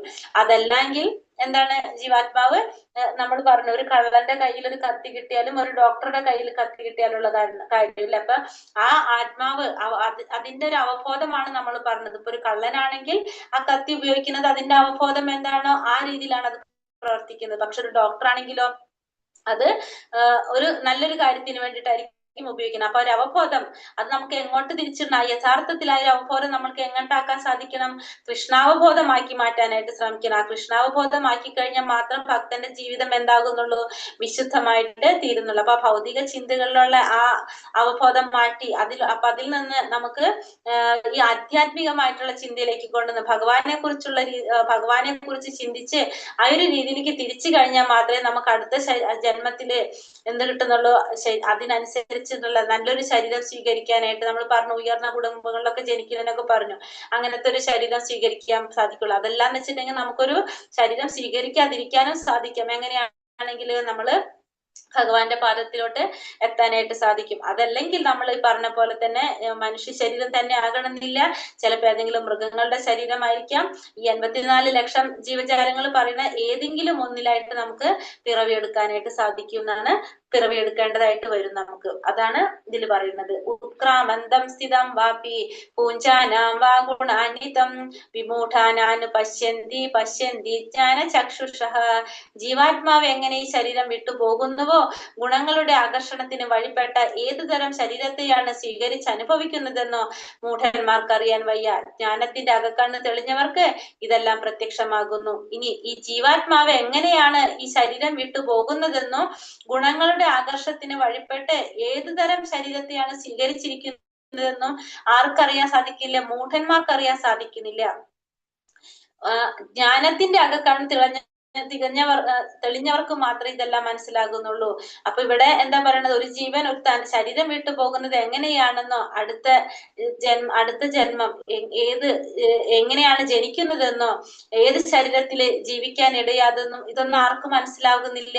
ഈ ജ്ഞാനമില്ലാത്ത ഒരാൾക്ക് അറിയാനായിട്ട് സാധിക്കില്ല. അപ്പൊ ഇന്നത്തെ ശരീരത്തില് ജീവിക്കാൻ ഇടയാക്കിയത് എന്തുകൊണ്ടാണ് ഇപ്പൊ ഈ ഒരു ശരീരത്തിൽ ജീവിക്കേണ്ടതായിട്ട് വരുന്നത്, അടുത്ത ജന്മത്തിൽ എങ്ങനെയാണ് ജീവിക്കേണ്ടി വരുന്നത് എന്നും ആർക്ക് ഈ ജ്ഞാനം നേടിയാൽ മാത്രമേ ഇതൊക്കെ മനസ്സിലാകുള്ളൂ. അല്ലാത്തവർക്ക് ഇതൊന്നും മനസ്സിലാക്കാനായിട്ട് സാധിക്കില്ല. അതിന് എന്താവശ്യമാണ്? ഈ ഒരു ജ്ഞാനം ആവശ്യമാണ്. ഗുരുവിൽ നിന്ന് അല്ലെങ്കിൽ ആചാര്യന്മാരിൽ നിന്ന് നമുക്ക് ഈ ഒരു ജ്ഞാനം നേടേണ്ടത് അത്യാവശ്യമാണ്.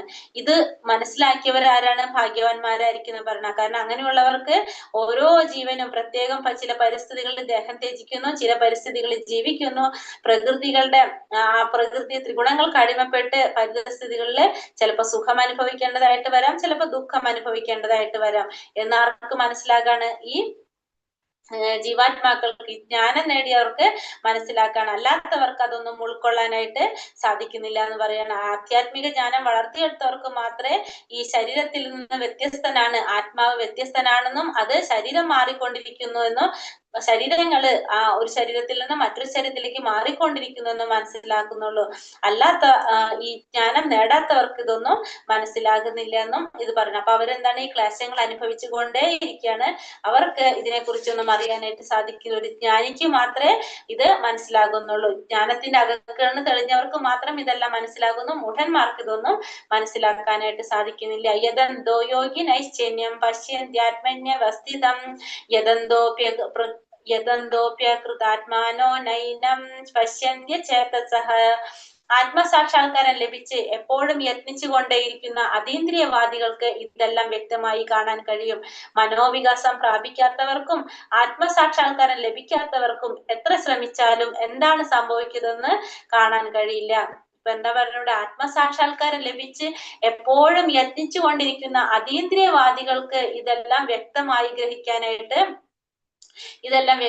കാണാനായിട്ട് കഴിയുന്ന പറയുന്നത്. അല്ലാത്തവർക്ക്, മനോവികാസം പ്രാപിക്കാത്തവർക്കും പിന്നെ ആത്മസാക്ഷാത്കാരം ലഭിക്കാത്തവർക്കും എത്ര ശ്രമിച്ചാലും എന്താണ് ഇവിടെ സംഭവിക്കുന്നതെന്ന് മനസ്സിലാക്കാനോ അറിയാനോ കാണാനോ ആയിട്ട് കഴിയുന്നുണ്ടാവില്ല. അപ്പൊ ആത്മസാക്ഷാത്കാരം ലഭിക്കാത്ത ഒരാൾക്ക് ജീവാത്മാവിന് ശാരീരികമായിട്ട് വരുന്ന മാറ്റങ്ങളൊന്നും അറിയാനായിട്ട് സാധിക്കുന്നില്ല.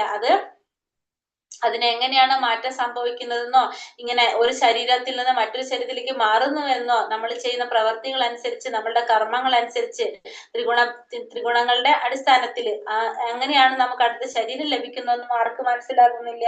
ഇവർക്ക് മനസ്സിലാകുന്നില്ല. ശരിക്കും യോഗചര്യയിൽ ഏർപ്പെട്ട് ആത്മാവിനെയും പ്രപഞ്ചത്തെയും പരമപുരുഷനെയും സാക്ഷാത്കരിച്ചവർക്ക് അല്ലെങ്കിൽ ഭക്തി യോഗികൾക്ക്, കൃഷ്ണാവബോധത്തോടെ ഭക്തിയുടെ സേവനത്തിൽ മുഴുകിയവർക്ക് മാത്രമേ എന്താണ് സംഭവിക്കുന്നത് എന്നുള്ളത് മനസ്സിലാകുന്നുള്ളൂ. അല്ലാത്തവർക്ക് ആർക്കും ഇതിനെക്കുറിച്ച് ഒന്നും മനസ്സിലാക്കാനായിട്ട് സാധിക്കുന്നില്ല. അപ്പൊ ഇത് മനസ്സിലാക്കണമെങ്കിൽ എന്ത് വേണം? കൃഷ്ണാവബോധത്തോടുള്ള വിശുദ്ധ ഭക്തന്മാർക്ക്, ഭക്തിയുടെ സേവനത്തിൽ ഏർപ്പെടുന്നവർക്ക് മാത്രമാണ് ഇവിടെ എന്താണ് സംഭവിക്കുന്നത് എന്ന് മനസ്സിലാക്കാനായിട്ട് സാധിക്കുന്നുള്ളൂ. എല്ലാവർക്കും അവർക്ക് ഇത് കാണാനായിട്ട് സാധിക്കുന്നില്ല എന്ന് ഈ ശ്ലോകത്തിലൂടെ നമുക്ക് പറഞ്ഞു തരാണ്. യഥാദിത്യഗതം തേജോ ജഗത് ഭാസായ ദേഖിലം യച്ചന്ദ്രമസി യച്ചാഗ്നൗ തത്തേജോ വിധി മാമകം. പ്രപഞ്ചത്തിലെ അന്ധകാരം അത്രയും നീക്കി അതിനെ ശോഭായമാനമാക്കുന്ന സൂര്യന്റെ തേജസ് എന്നിൽ നിന്നാണ് വരുന്നത്. ചന്ദ്രന്റെയും അഗ്നിയുടെയും തേജസ്സുകളും എന്നിൽ നിന്ന് തന്നെ വരുന്നു. ഇവിടെ ഈ ഭഗവാൻ എന്താ പറഞ്ഞ ഈ കാര്യങ്ങൾ പറഞ്ഞു തരാണ് ഒന്നും കൂടി.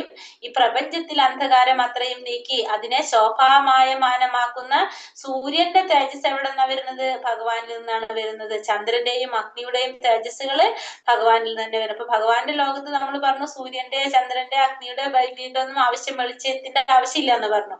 പക്ഷെ ഈ സൂര്യന്റെ തേജസ് എവിടെ നിന്നാണ് വരുന്നത്? ഭഗവാനിൽ നിന്ന് തന്നെയാണ് വരുന്നതെന്ന് പറയാണ്. പിന്നെ ചന്ദ്രന്റെയും അഗ്നിയുടെയും ഒക്കെ തേജസ്സുകളും വരുന്നത് എവിടെ നിന്നാണ്? ഒക്കെ ഭഗവാനിൽ നിന്ന് തന്നെയാണ് വരുന്നത്. അപ്പൊ ഇവിടെ എന്താ ഭഗവാൻ പറഞ്ഞതെന്ന് വെച്ചാൽ ചന്ദ്രന്റെയും സൂര്യന്റെയും അഗ്നിയുടെയും ഒക്കെ നമുക്കറിയാവുന്നതാണ്. ഇവരുടെയൊക്കെ ദൃശ്യങ്ങൾ നമുക്കറിയാം. ഇവർക്കുള്ള ആ തേജസ് അതിന്റെ ഉറവിടം എവിടെ നിന്നാണ്? ഭഗവാനിൽ നിന്നാണ് ആ തേജസ്സിന്റെ ഉറവിടം. അവരിലുള്ള ആ തേജസ്സിന്റെ ഉറവിടം എവിടെ നിന്നാണ്? ഭഗവാനിൽ നിന്ന് തന്നെയാണ്. കൃഷ്ണാവബോധത്തിന്റെ ആരംഭമായ ഈ ജീവിത ദർശനം ലഭിക്കുമ്പോൾ ഭൗതിക ലോകത്തില് ഭക്തനായ ജീവാത്മാവിന് ഈ സാരമായ പുരോഗതി ഉണ്ടാകും. തികച്ചും ഭഗവാന്റെ അംശങ്ങളാണ് ആര്? ഈ ജീവാത്മാക്കളെല്ലാം. അവർക്ക് ഭഗവാന്റെ സ്വന്തം ധാമമായിട്ടുള്ള ഭഗവത് ധാമത്തിലേക്ക് തിരിച്ചെത്താനായിട്ട് എങ്ങനെ കഴിയുമെന്നാണ് ഭഗവാൻ ഇവിടെ സൂചിപ്പിക്കുന്നത്. അപ്പൊ നമുക്ക് മനസ്സിലാക്കി തരുന്നതാണ് ഈ ഒരു യഥാർത്ഥ സ്ഥിതി മനസ്സിലാക്കിയാൽ മാത്രമേ നമുക്ക് ഭഗവാന്റെ ലോകത്തിലോട്ട് തിരിച്ചു പോകാനായിട്ട് സാധിക്കുന്നുള്ളൂ. അല്ലെങ്കിൽ നമുക്ക് പറ്റില്ല. നമുക്കത് മനസ്സിലാക്കി ആ ഒരു ജ്ഞാനം നേടിയാൽ മാത്രമേ നമുക്ക് എന്തിനു സാധിക്കുള്ളൂ? ഭഗവാൻ ഈ യഥാർത്ഥ സ്ഥിതി മനസ്സിലാക്കി ഭഗവാന്റെ ലോകത്തിലോട്ട് തിരിച്ചു പോകാനായിട്ട് സാധിക്കുന്നുള്ളൂ എന്ന് പറഞ്ഞു. ഇപ്പൊ ഈ സൗരയൂഥത്തെ മുഴുവനും പ്രകാശിപ്പിക്കുന്നത് ആരാണ്? സൂര്യനാണെന്ന് ഈ ശ്ലോകത്തിൽ നമുക്ക് മനസ്സിലാക്കാം. അപ്പൊ അതേപോലെ തന്നെ ഈ എല്ലാ വിശ്വത്തില് നമുക്കറിയാം ഒരു സൂര്യനുള്ളൂ, ചന്ദ്രനുണ്ട്, നക്ഷത്രങ്ങൾ, ഇതൊക്കെ ഇതിനെ കുറിച്ചൊക്കെ എന്താ പറയുന്നത്? നക്ഷത്രാണവഹം ശശി എന്നാ പറയുന്നത്. ഭഗവത്ഗീതയിൽ പറയുന്നുണ്ട്. ഭഗവതിൽ നമുക്ക് പറയുന്നുണ്ട് എല്ലാതും ആര് തന്നെയാണെന്ന് പറഞ്ഞു? ഭഗവാൻ തന്നെയാണെന്ന് പറഞ്ഞു. ഇതിനൊക്കെ പ്രകാശം നൽകുന്നത് ആരാണ്?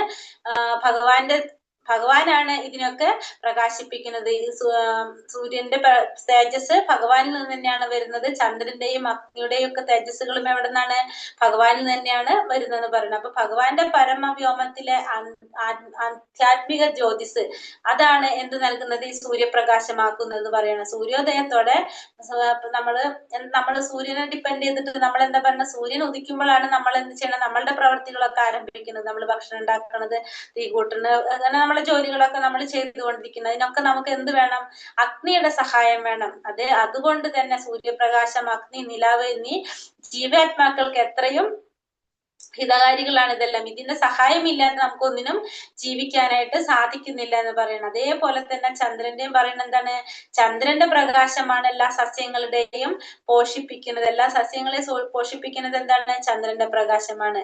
ഇത് എങ്ങനെ നിഷ്പ്രയാസം ജനങ്ങളിൽ ഉളവാക്കുന്ന വിധം ആനന്ദദായകമാണ് നിലാവ്. ഭഗവാന്റെ കരുണയില്ലെങ്കിൽ ചന്ദ്രനാകട്ടെ, സൂര്യനാകട്ടെ, അഗ്നിയാകട്ടെ, ഇതൊന്നും ഉണ്ടാകാൻ സാധിക്കില്ല. കാരണം ഇവയുടെ സഹായമില്ലെങ്കിൽ ആർക്കും ജീവിക്കാനായിട്ടും സാധ്യമല്ല. അപ്പൊ ബദ്ധനായ ജീവാത്മാവിനെ കൃഷ്ണാവബോധത്തിലേക്ക് നയിക്കുന്നതാണ് ഇത്തരം കാര്യങ്ങൾ. അപ്പൊ ഭഗവാനില്ലാതെ, ഭഗവാന്റെ സഹായം ഇല്ലാതെ ചന്ദ്രന് നിലനിൽപ്പില്ല, സൂര്യന് നിലനിൽപ്പില്ല എന്ന് പറഞ്ഞു. അപ്പൊ നമ്മൾ ഈ പറഞ്ഞ പോലെ സൂര്യൻ ഉദിച്ചു കഴിഞ്ഞാലാണ് നമ്മളുടെ പ്രവർത്തനങ്ങൾ ആരംഭിക്കുന്നത്. പോലെ തന്നെ ചന്ദ്രന്റെ പ്രകാശം കൊണ്ടാണ് എന്ത് സസ്യങ്ങളൊക്കെ പോഷിക്കപ്പെടുന്നത്. അപ്പൊ ഇതിനൊക്കെ ചെയ്യണമെങ്കിൽ എന്ത് വേണം?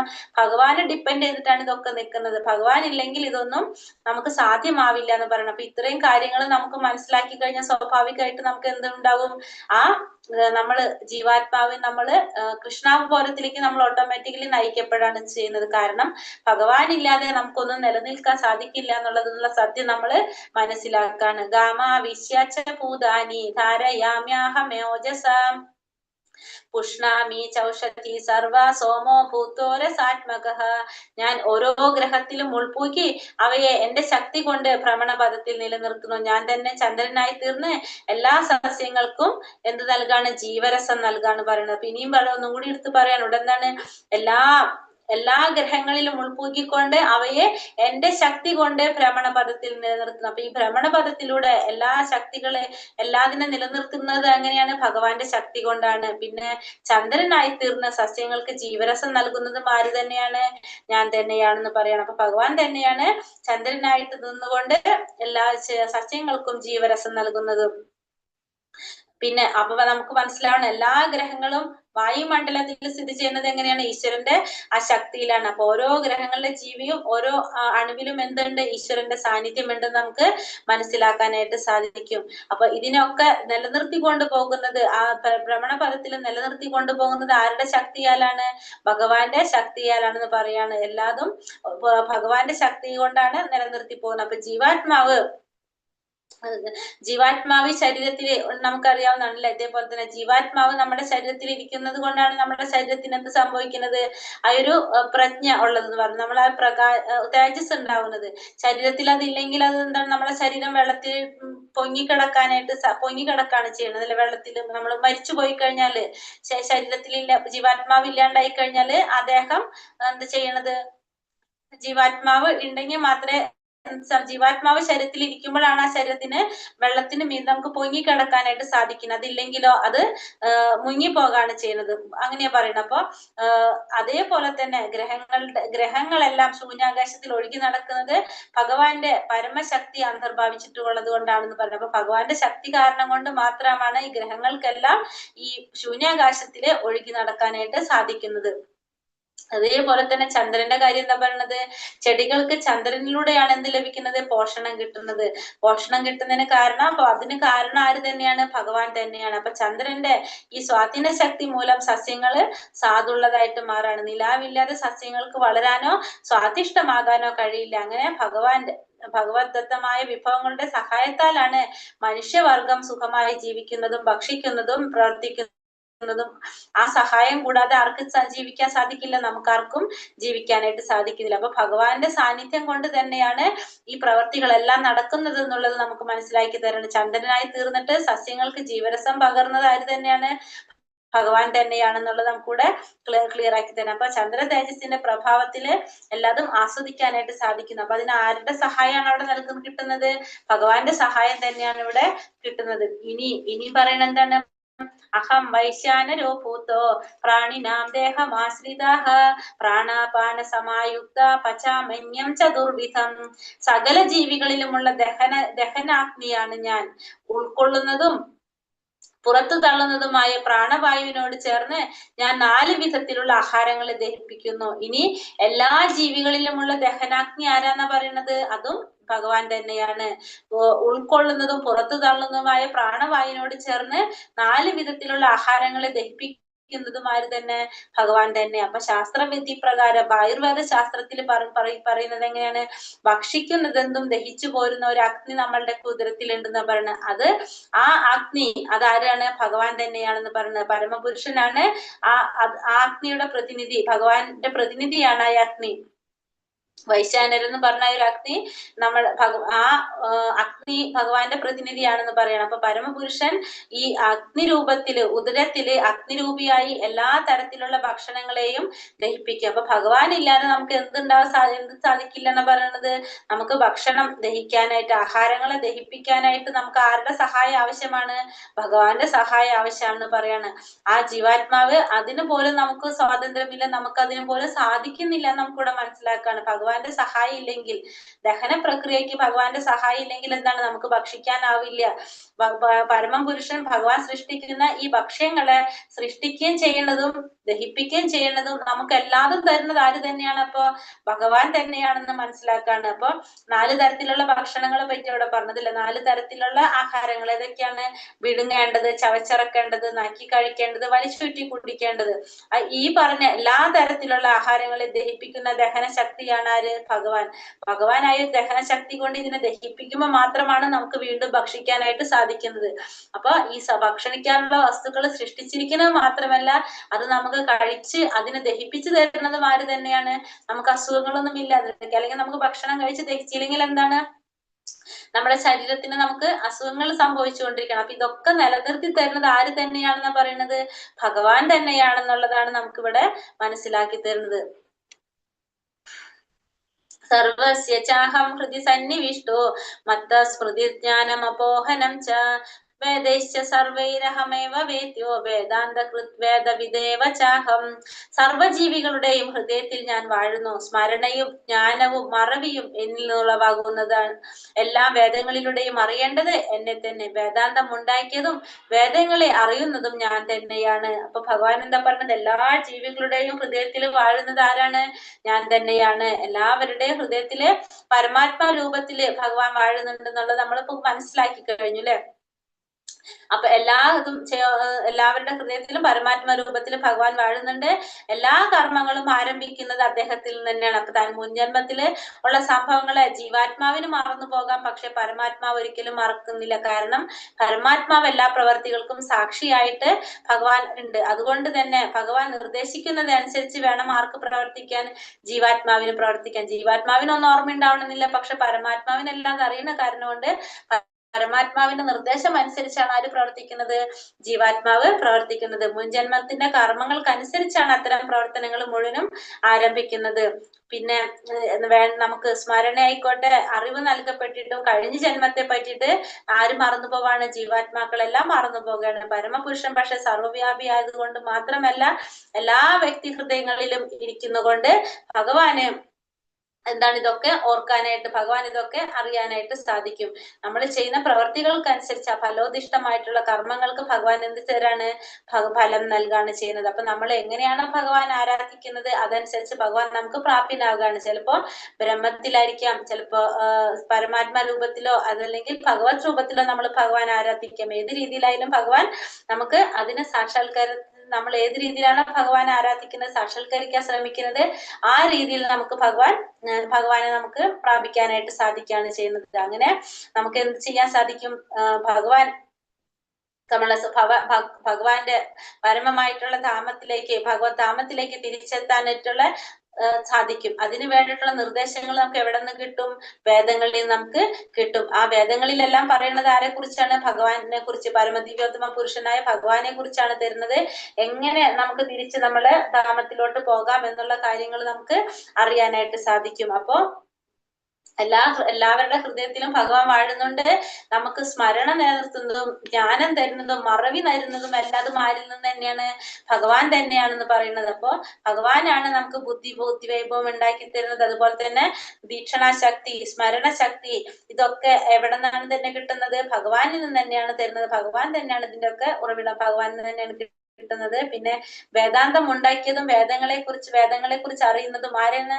ഭഗവാനെ തന്നെയാണ്. അപ്പൊ എല്ലാ വേദങ്ങളുടെയും ഉദ്ദേശം എന്താണ്? ഭഗവാനെ കുറിച്ച് മനസ്സിലാക്കുക എന്നുള്ളതാണ് വേദങ്ങളുടെ ഉദ്ദേശം. കൃഷ്ണൻ അറിയാൻ വേണ്ടുന്ന നിർദ്ദേശങ്ങളും ഭഗവത് സാക്ഷാത്കാരത്തിന് ഉതകുന്ന പ്രക്രിയകളുമാണ് ഇതിലുള്ളത്, വേദങ്ങളിലുള്ളത്. അപ്പൊ വേദങ്ങളുടെ മെയിൻ ആയിട്ടുള്ള ലക്ഷ്യം ഭഗവാനെ കുറിച്ച് മനസ്സിലാക്കുക എന്നുള്ളതാണ്.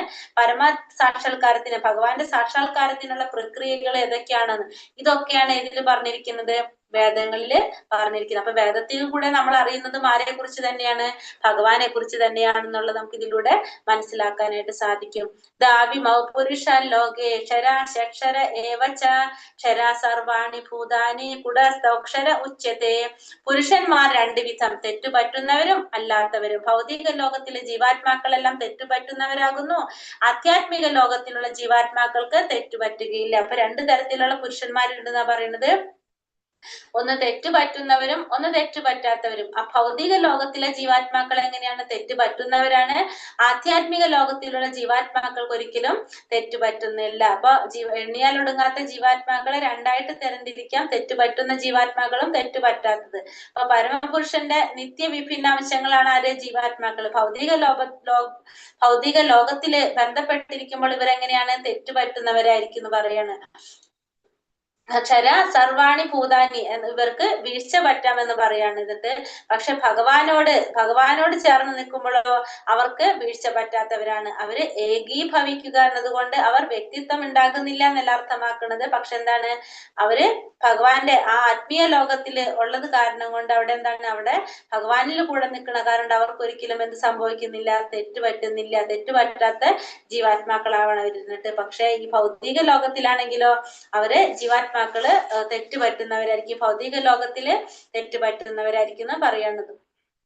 ഈ ഭൗതിക ലോകത്തിലെ ജീവാത്മാക്കൾക്ക് 6 വിധത്തിൽ മാറ്റം ഉണ്ടായിക്കൊണ്ടിരിക്കും. എന്തൊക്കെയാണ് നമുക്കറിയാം? ജനനം ഉണ്ടാകും, വളർച്ച, സ്ഥിതി, പ്രത്യുൽപാദനം, ക്ഷയം, ലാസ്റ്റ് നാശം സംഭവിക്കും. ഇതൊക്കെ ഭൗതിക ശരീരത്തിന് വരുന്ന മാറ്റങ്ങളാണ്. പക്ഷെ ആധ്യാത്മിക ലോകത്തിലാണെങ്കിലോ ഇങ്ങനെ ഒരു തെറ്റ് സംഭവിക്കുന്നില്ല എന്ന് മാത്രമല്ല, ആധ്യാത്മിക ലോകത്തെ ശരീരത്തിന് എന്ത് സംഭവിക്കുന്നില്ല? മാറ്റങ്ങളും സംഭവിക്കുന്നില്ല. വാർദ്ധക്യോ ജനനോ മരണോ ഇതൊന്നും ഭൗതിക ലോകത്ത് മാത്രമേ ബാധിക്കുന്നുള്ളൂ. ആധ്യാത്മിക ലോകത്തിലുള്ള ജീവാത്മാക്കളുടെ ശരീരത്തിന് ഇതൊന്നും ബാധിക്കുന്നില്ല. എല്ലാതും ഏകഭാവത്തില് നിൽക്കുകയാണ് ചെയ്യുന്നത്. അവിടെ ഈ പറഞ്ഞ പോലെ ബ്രഹ്മാവ് മുതൽ ഉറുമ്പ് വരെയുള്ള ഏത് ജീവാത്മാക്കളായാലും ഭൗതിക ലോകത്തിലാണെങ്കിൽ ശാരീരിക മാറ്റങ്ങളെല്ലാം സംഭവിച്ചു കൊണ്ടിരിക്കുകയാണ്. പക്ഷെ ആധ്യാത്മിക ലോകത്തിലുള്ള ജീവാത്മാക്കൾ എന്നെങ്ങനെയാണ്? മുക്തരുമായിരിക്കും, ഒരേപോലെ ഇരിക്കുന്നവരായിരിക്കും. അവർക്ക് യാതൊരു വിധത്തിലുള്ള മാറ്റങ്ങളും സംഭവിക്കുന്നില്ല. അവർക്ക് ആധ്യാത്മിക ലോകത്തിലുള്ള ജീവാത്മാക്കൾക്ക് ഒരിക്കലും തെറ്റുപറ്റുന്നില്ല. യാതൊരുവിധ ശാരീരികമായിട്ടുള്ള മാറ്റങ്ങളോ ഒന്നും അവയ്ക്ക് സംഭവിക്കുന്നുമില്ല. ഉത്തമ പുരുഷ സ്തന്യ പ്രകാശ ഉത്തമ പുരുഷസ്തന്യ പരമാത്മേത്യുക്തിദാഹൃതാഃ യോ ലോകത്രയമാവിശ്യ ഈശ്വരഃ. ഇവരെ കൂടാതെ പരമപുരുഷനായ പരമാത്മാവ് എന്നറിയപ്പെടുന്ന അവ്യയനായ ഭഗവാനുണ്ട്. അദ്ദേഹം 3 ലോകങ്ങളിലും അന്തർഗതനായി അവയെ പുലർത്തിപ്പോരുന്നു. ഇനി ഇവരെ കൂടാതെ വേറെ എന്തുകൂടി ഉണ്ടെന്ന് പറയുന്നത് 2 ജീവാത്മാക്കളെ കുറിച്ച് പറഞ്ഞു, തെറ്റുപറ്റുന്നവരും തെറ്റുപറ്റാത്തവരായിട്ടുള്ളത്. ഇനി അടുത്തത് എന്താ പറഞ്ഞത്? ഇവരെ കൂടാതെ പരമപുരുഷനായ പരമാത്മാവ് എന്നറിയപ്പെടുന്ന അവ്യയനായ ഭഗവാനുണ്ട്. അദ്ദേഹം 3 ലോകങ്ങളിലും അന്തർഗതനായി അവയെ പുലർത്തി പോരുന്നു എന്ന് പറയുകയാണ് ഇവിടെ. അപ്പൊ ഇതിലെന്താ പറയണത്? ഈ ജീവാത്മാക്കളെ കുറിച്ച് ഇപ്പൊ നമ്മൾ പറഞ്ഞു കഴിഞ്ഞു. തെറ്റുപറ്റുന്നവരും തെറ്റുപറ്റാറ്. ആധ്യാത്മിക ലോകത്തില് ഉള്ള ജീവാത്മാക്കൾക്ക് തെറ്റുപറ്റുണ്ടാവുന്നില്ല, ഭൗതിക ലോകത്തിലുള്ളവർക്ക് തെറ്റുപറ്റുന്നതായിട്ട് പറഞ്ഞു. ഇനി മൂന്നാമത്തെ ആരെ കുറിച്ചാ പറയണത്? പരമപുരുഷനായ പരമാത്മാവ് എന്നറിയപ്പെടുന്ന അവ്യയനായ ഭഗവാനുണ്ട്. ഇനി ഭഗവാനെ കുറിച്ച് പറയാണ്. പരമാത്മാവ് എന്നറിയപ്പെടുന്ന അവ്യയനായിട്ടുള്ള ഭഗവാൻ, അദ്ദേഹം 3 ലോകങ്ങളിലും അന്തർഗതനായി അവയെ പുലർത്തി പോരുന്നു. ആ ഭഗവാനെ കുറിച്ച് എന്താ പറയണത്? ഭഗവാൻ ഭക്തരും മുക്തരുമായിട്ടുള്ള ജീവാത്മാക്കള് കുറെ ഉണ്ട്, നമുക്കറിയാം. അവർക്കുപരിയാണ് ആര്? പരമാത്മാവായിട്ടുള്ള ഭഗവാൻ ശ്രീകൃഷ്ണൻ എന്ന് പറയുന്നത്. അപ്പൊ നിത്യാനം ചേതനാനം എന്ന് പറയണത് എന്താ പറയണത്? ഭക്തരും മുക്തരുമായിട്ടുള്ള ജീവാത്മാക്കൾക്കിടയിൽ അത്യുന്നതനായ ഒരു ജീവാത്മാവുണ്ട്. ആ ഭഗവാൻ ജീവാത്മാക്കളെ സംരക്ഷിക്കുകയും വ്യത്യസ്ത കർമ്മങ്ങളിൽ കൂടെ അവരെ നിലനിർത്തി കൊണ്ടുപോവുകയും ചെയ്യാണ് ചെയ്യുന്നത്. സുഖങ്ങളും ദുഃഖങ്ങളും ഒക്കെ നൽകി അവരെ നിലനിർത്തി കൊണ്ടുപോവുകയാണ് ചെയ്യുന്നത്. അങ്ങനെ ഭഗവാൻ പരമാത്മാ രൂപേണ എല്ലാ ജീവികളിലും സ്ഥിതി ചെയ്യുന്ന ആ പരമാത്മാവിനെ കുറിച്ച് അറിയാൻ സാധിച്ച ബുദ്ധിമാനായ ഒരു മനുഷ്യന് മാത്രമാണ് എന്ത് നേടാൻ സാധിക്കുന്നത്? പൂർണ്ണ യോഗിയാവാനായിട്ട് സാധിക്കുന്നത്, ശാന്തി നേടാനായിട്ട് സാധിക്കുന്നത്. അപ്പൊ അദ്ദേഹം എങ്ങനെയാണ് 3 ലോകങ്ങളിലും അന്തർഗതനായിട്ട് ഭഗവാൻ എല്ലാവരും നിലനിർത്തി കൊണ്ടുപോരാണ് ചെയ്യുന്നത്. ആര്? ഈ ഭഗവാൻ, ഈ പരമപുരുഷനായ ഈ പരമാത്മാവ് എല്ലാവരും നിലനിർത്തി കൊണ്ടുപോകാണ് ചെയ്യുന്നത്. അപ്പൊ എന്താ ഇതിൽ പറയണത്? ഭക്തരും മുക്തരുമായിട്ടുള്ള ജീവാത്മാക്കള് പരമാത്മാ രൂപത്തിലിരിക്കുന്ന ഭഗവാൻ എന്ത് ചെയ്യാണ്? ഇവരൊക്കെ നിലനിർത്തി കൊണ്ടുപോകുന്നു എന്ന് മനസ്സിലാക്കണം നമുക്കപ്പൊ 3 ലോകങ്ങളിലും അന്തർഗതനായിട്ട് അവയെ പുലർത്തി പോരുന്നതും ആര് തന്നെയാണ്? ഭഗവാൻ തന്നെയാണെന്ന് നമുക്ക് മനസ്സിലാക്കി തരാണ്.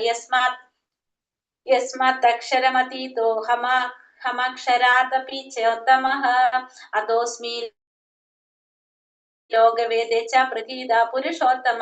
ഞാൻ ഇന്ദ്രിയാതീതനും ക്ഷരങ്ങൾക്കും അക്ഷരങ്ങൾക്കും അതീതനും സർവശ്രേഷ്ഠനുമായതുകൊണ്ട് ലോകരും വേദങ്ങളും എന്നെ പുരുഷോത്തമനെന്ന് പുകഴ്ത്തുന്നു. അപ്പൊ ഇവിടെ എന്താ പറയണത്? ഞാൻ ഇന്ദ്രിയ അതീതനും ഇന്ദ്രിയങ്ങൾക്ക് അതീതനും ക്ഷരങ്ങൾക്കും അക്ഷരങ്ങൾക്കും അതീതനും സർവശ്രേഷ്ഠനുമായതുകൊണ്ട് ലോകരും വേദങ്ങളും എന്നെ പുരുഷോത്തമനെന്ന് പുകഴ്ത്തുന്നു. അപ്പൊ ഭഗവാനെ ലോകരെന്താ പറയണത്? പുരുഷോത്തമൻ, പുരുഷന്മാരിൽ ഉത്തമൻ എന്നാണ് പറയുന്നത്. എന്തുകൊണ്ടാണ്?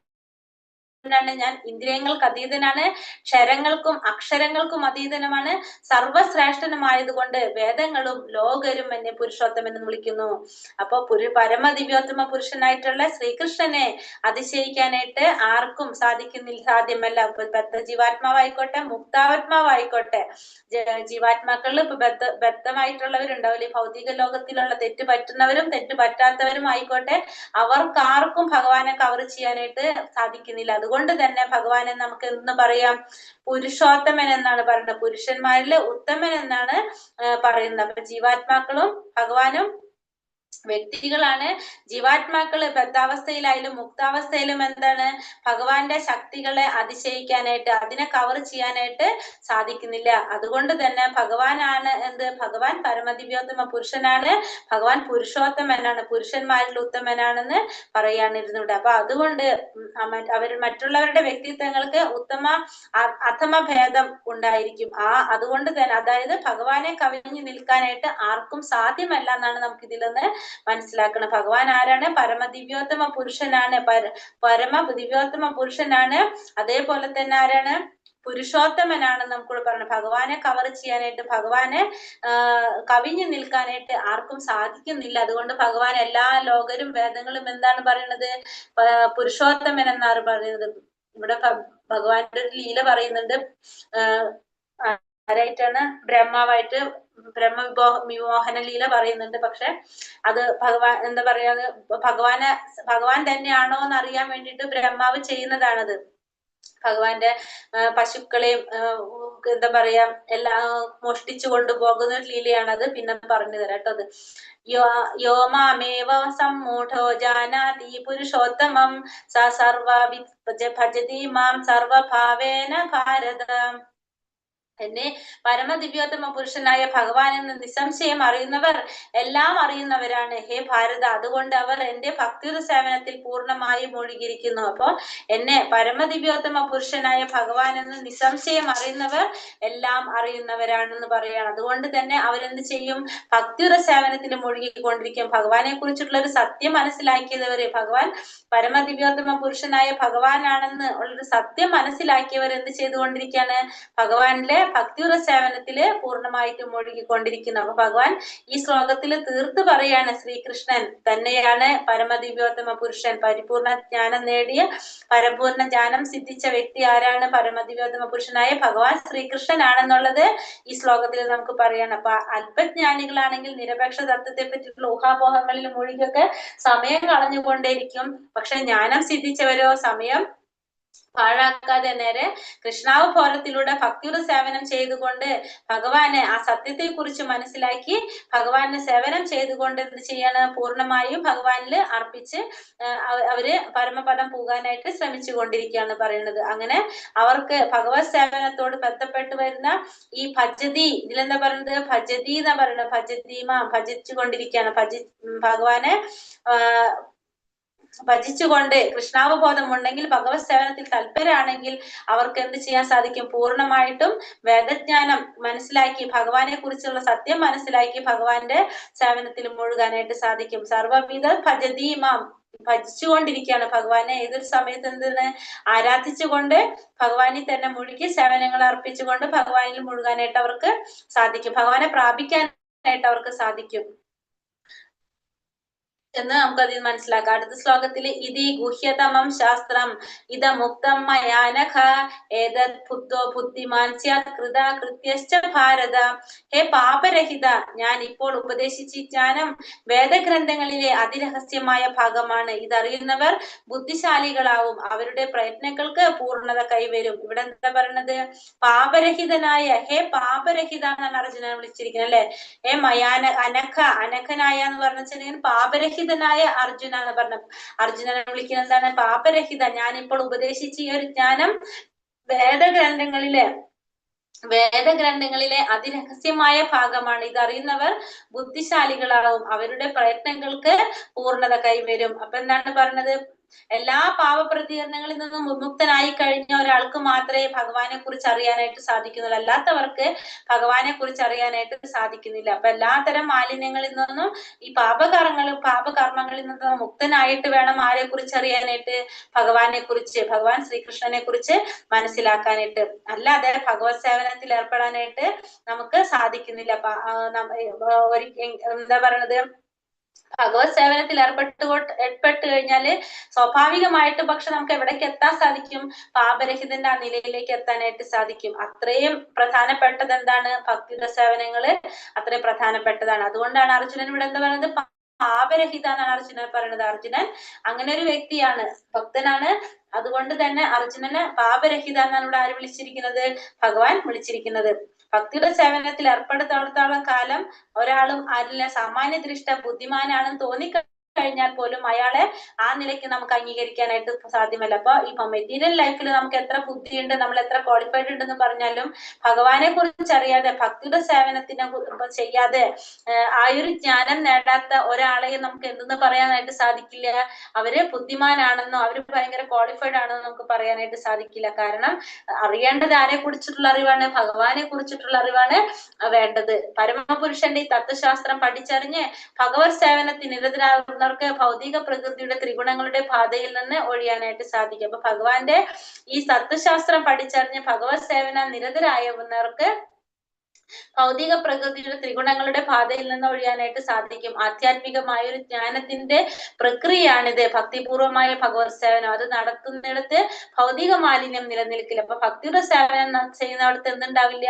ഭൗതിക മാലിന്യം ഉണ്ടാവില്ല എന്ന് പറയാണ്. ഭഗവത് സേവനവും ഭഗവാനും ആധ്യാത്മികമായത് കൊണ്ട് രണ്ടും ഒന്ന് തന്നെയാണ്. ഭഗവാന്റെ അന്തരംഗ ശക്തിയിലാണ് ഭക്തിയുടെ സേവനം നടക്കുന്നത്. അപ്പൊ ഭക്തിയുടെ സേവനം നടക്കുന്നത് എവിടെയാണ്? ഭഗവാന്റെ അന്തരംഗ ശക്തിയിലാണെന്ന് പറയാണ്. ഭഗവാന്റെ അന്തരംഗ ശക്തിയിലൂടെയാണ് ഭക്തിയുടെ സേവനം നടക്കുന്നത്. ബുദ്ധിമാനും വിശുദ്ധനുമായവനായി ഏതൊരാളും കൃഷ്ണാവബോധം ഉൾക്കൊള്ളുകയും ഭഗവത് സേവനം അനുഷ്ഠിക്കുകയും വേണം. അപ്പൊ ബുദ്ധിമാനായിട്ടുള്ള വിശുദ്ധനായിട്ടുള്ള ഏതൊരാളായിക്കോട്ടെ കൃഷ്ണാവബോധം ഉൾക്കൊള്ളാനായിട്ട് എന്ത് ചെയ്യണം? ഭഗവാന്റെ സേവനം അനുഷ്ഠിക്കുകയും വേണം. കൃഷ്ണനെ മനസ്സിലാക്കി ഭക്തിയുടെ സേവനത്താൽ ഏർപ്പെടാത്തിടത്തോളം കാലം സാമാന്യ ദൃഷ്ട ബുദ്ധിമാനായിരുന്നാലും അയാളെ ആ നിലയ്ക്ക് അംഗീകരിക്കാനായിട്ട് സാധിക്കില്ല. അപ്പൊ ഭഗവാനെ മനസ്സിലാക്കി ഭക്തിയുടെ സേവനത്തിൽ മുഴുകാതിടത്തോളം കാലം സാമാന്യ ദൃഷ്ട നമുക്ക് ബുദ്ധിമാനാണെന്ന് തോന്നുമെങ്കിലും അയാളെ നമുക്ക് ആരായിട്ട് അംഗീകരിക്കാൻ പറ്റില്ല? ബുദ്ധിമാനായിട്ട് അംഗീകരിക്കാനായിട്ട് സാധിക്കില്ല. ഇവിടെ കുചേലനും ഭഗവാന്റെ ഒരു ഫോട്ടോ ഇതാണ് തന്നിരിക്കുന്നത്. അപ്പൊ കുചേലൻ ആരാണ്? കുചേലനെ നമുക്ക് അറിയാം. കുചേലൻ ഭഗവാന്റെ സുഹൃത്താണ്, ഭഗവാനാണ്. പക്ഷെ ഭഗവാൻ പരമദിവ്യോത്തമ പുരുഷനാണ്. നമ്മളിപ്പോ പറഞ്ഞു പുരുഷോത്തമനാണ് ഭഗവാൻ.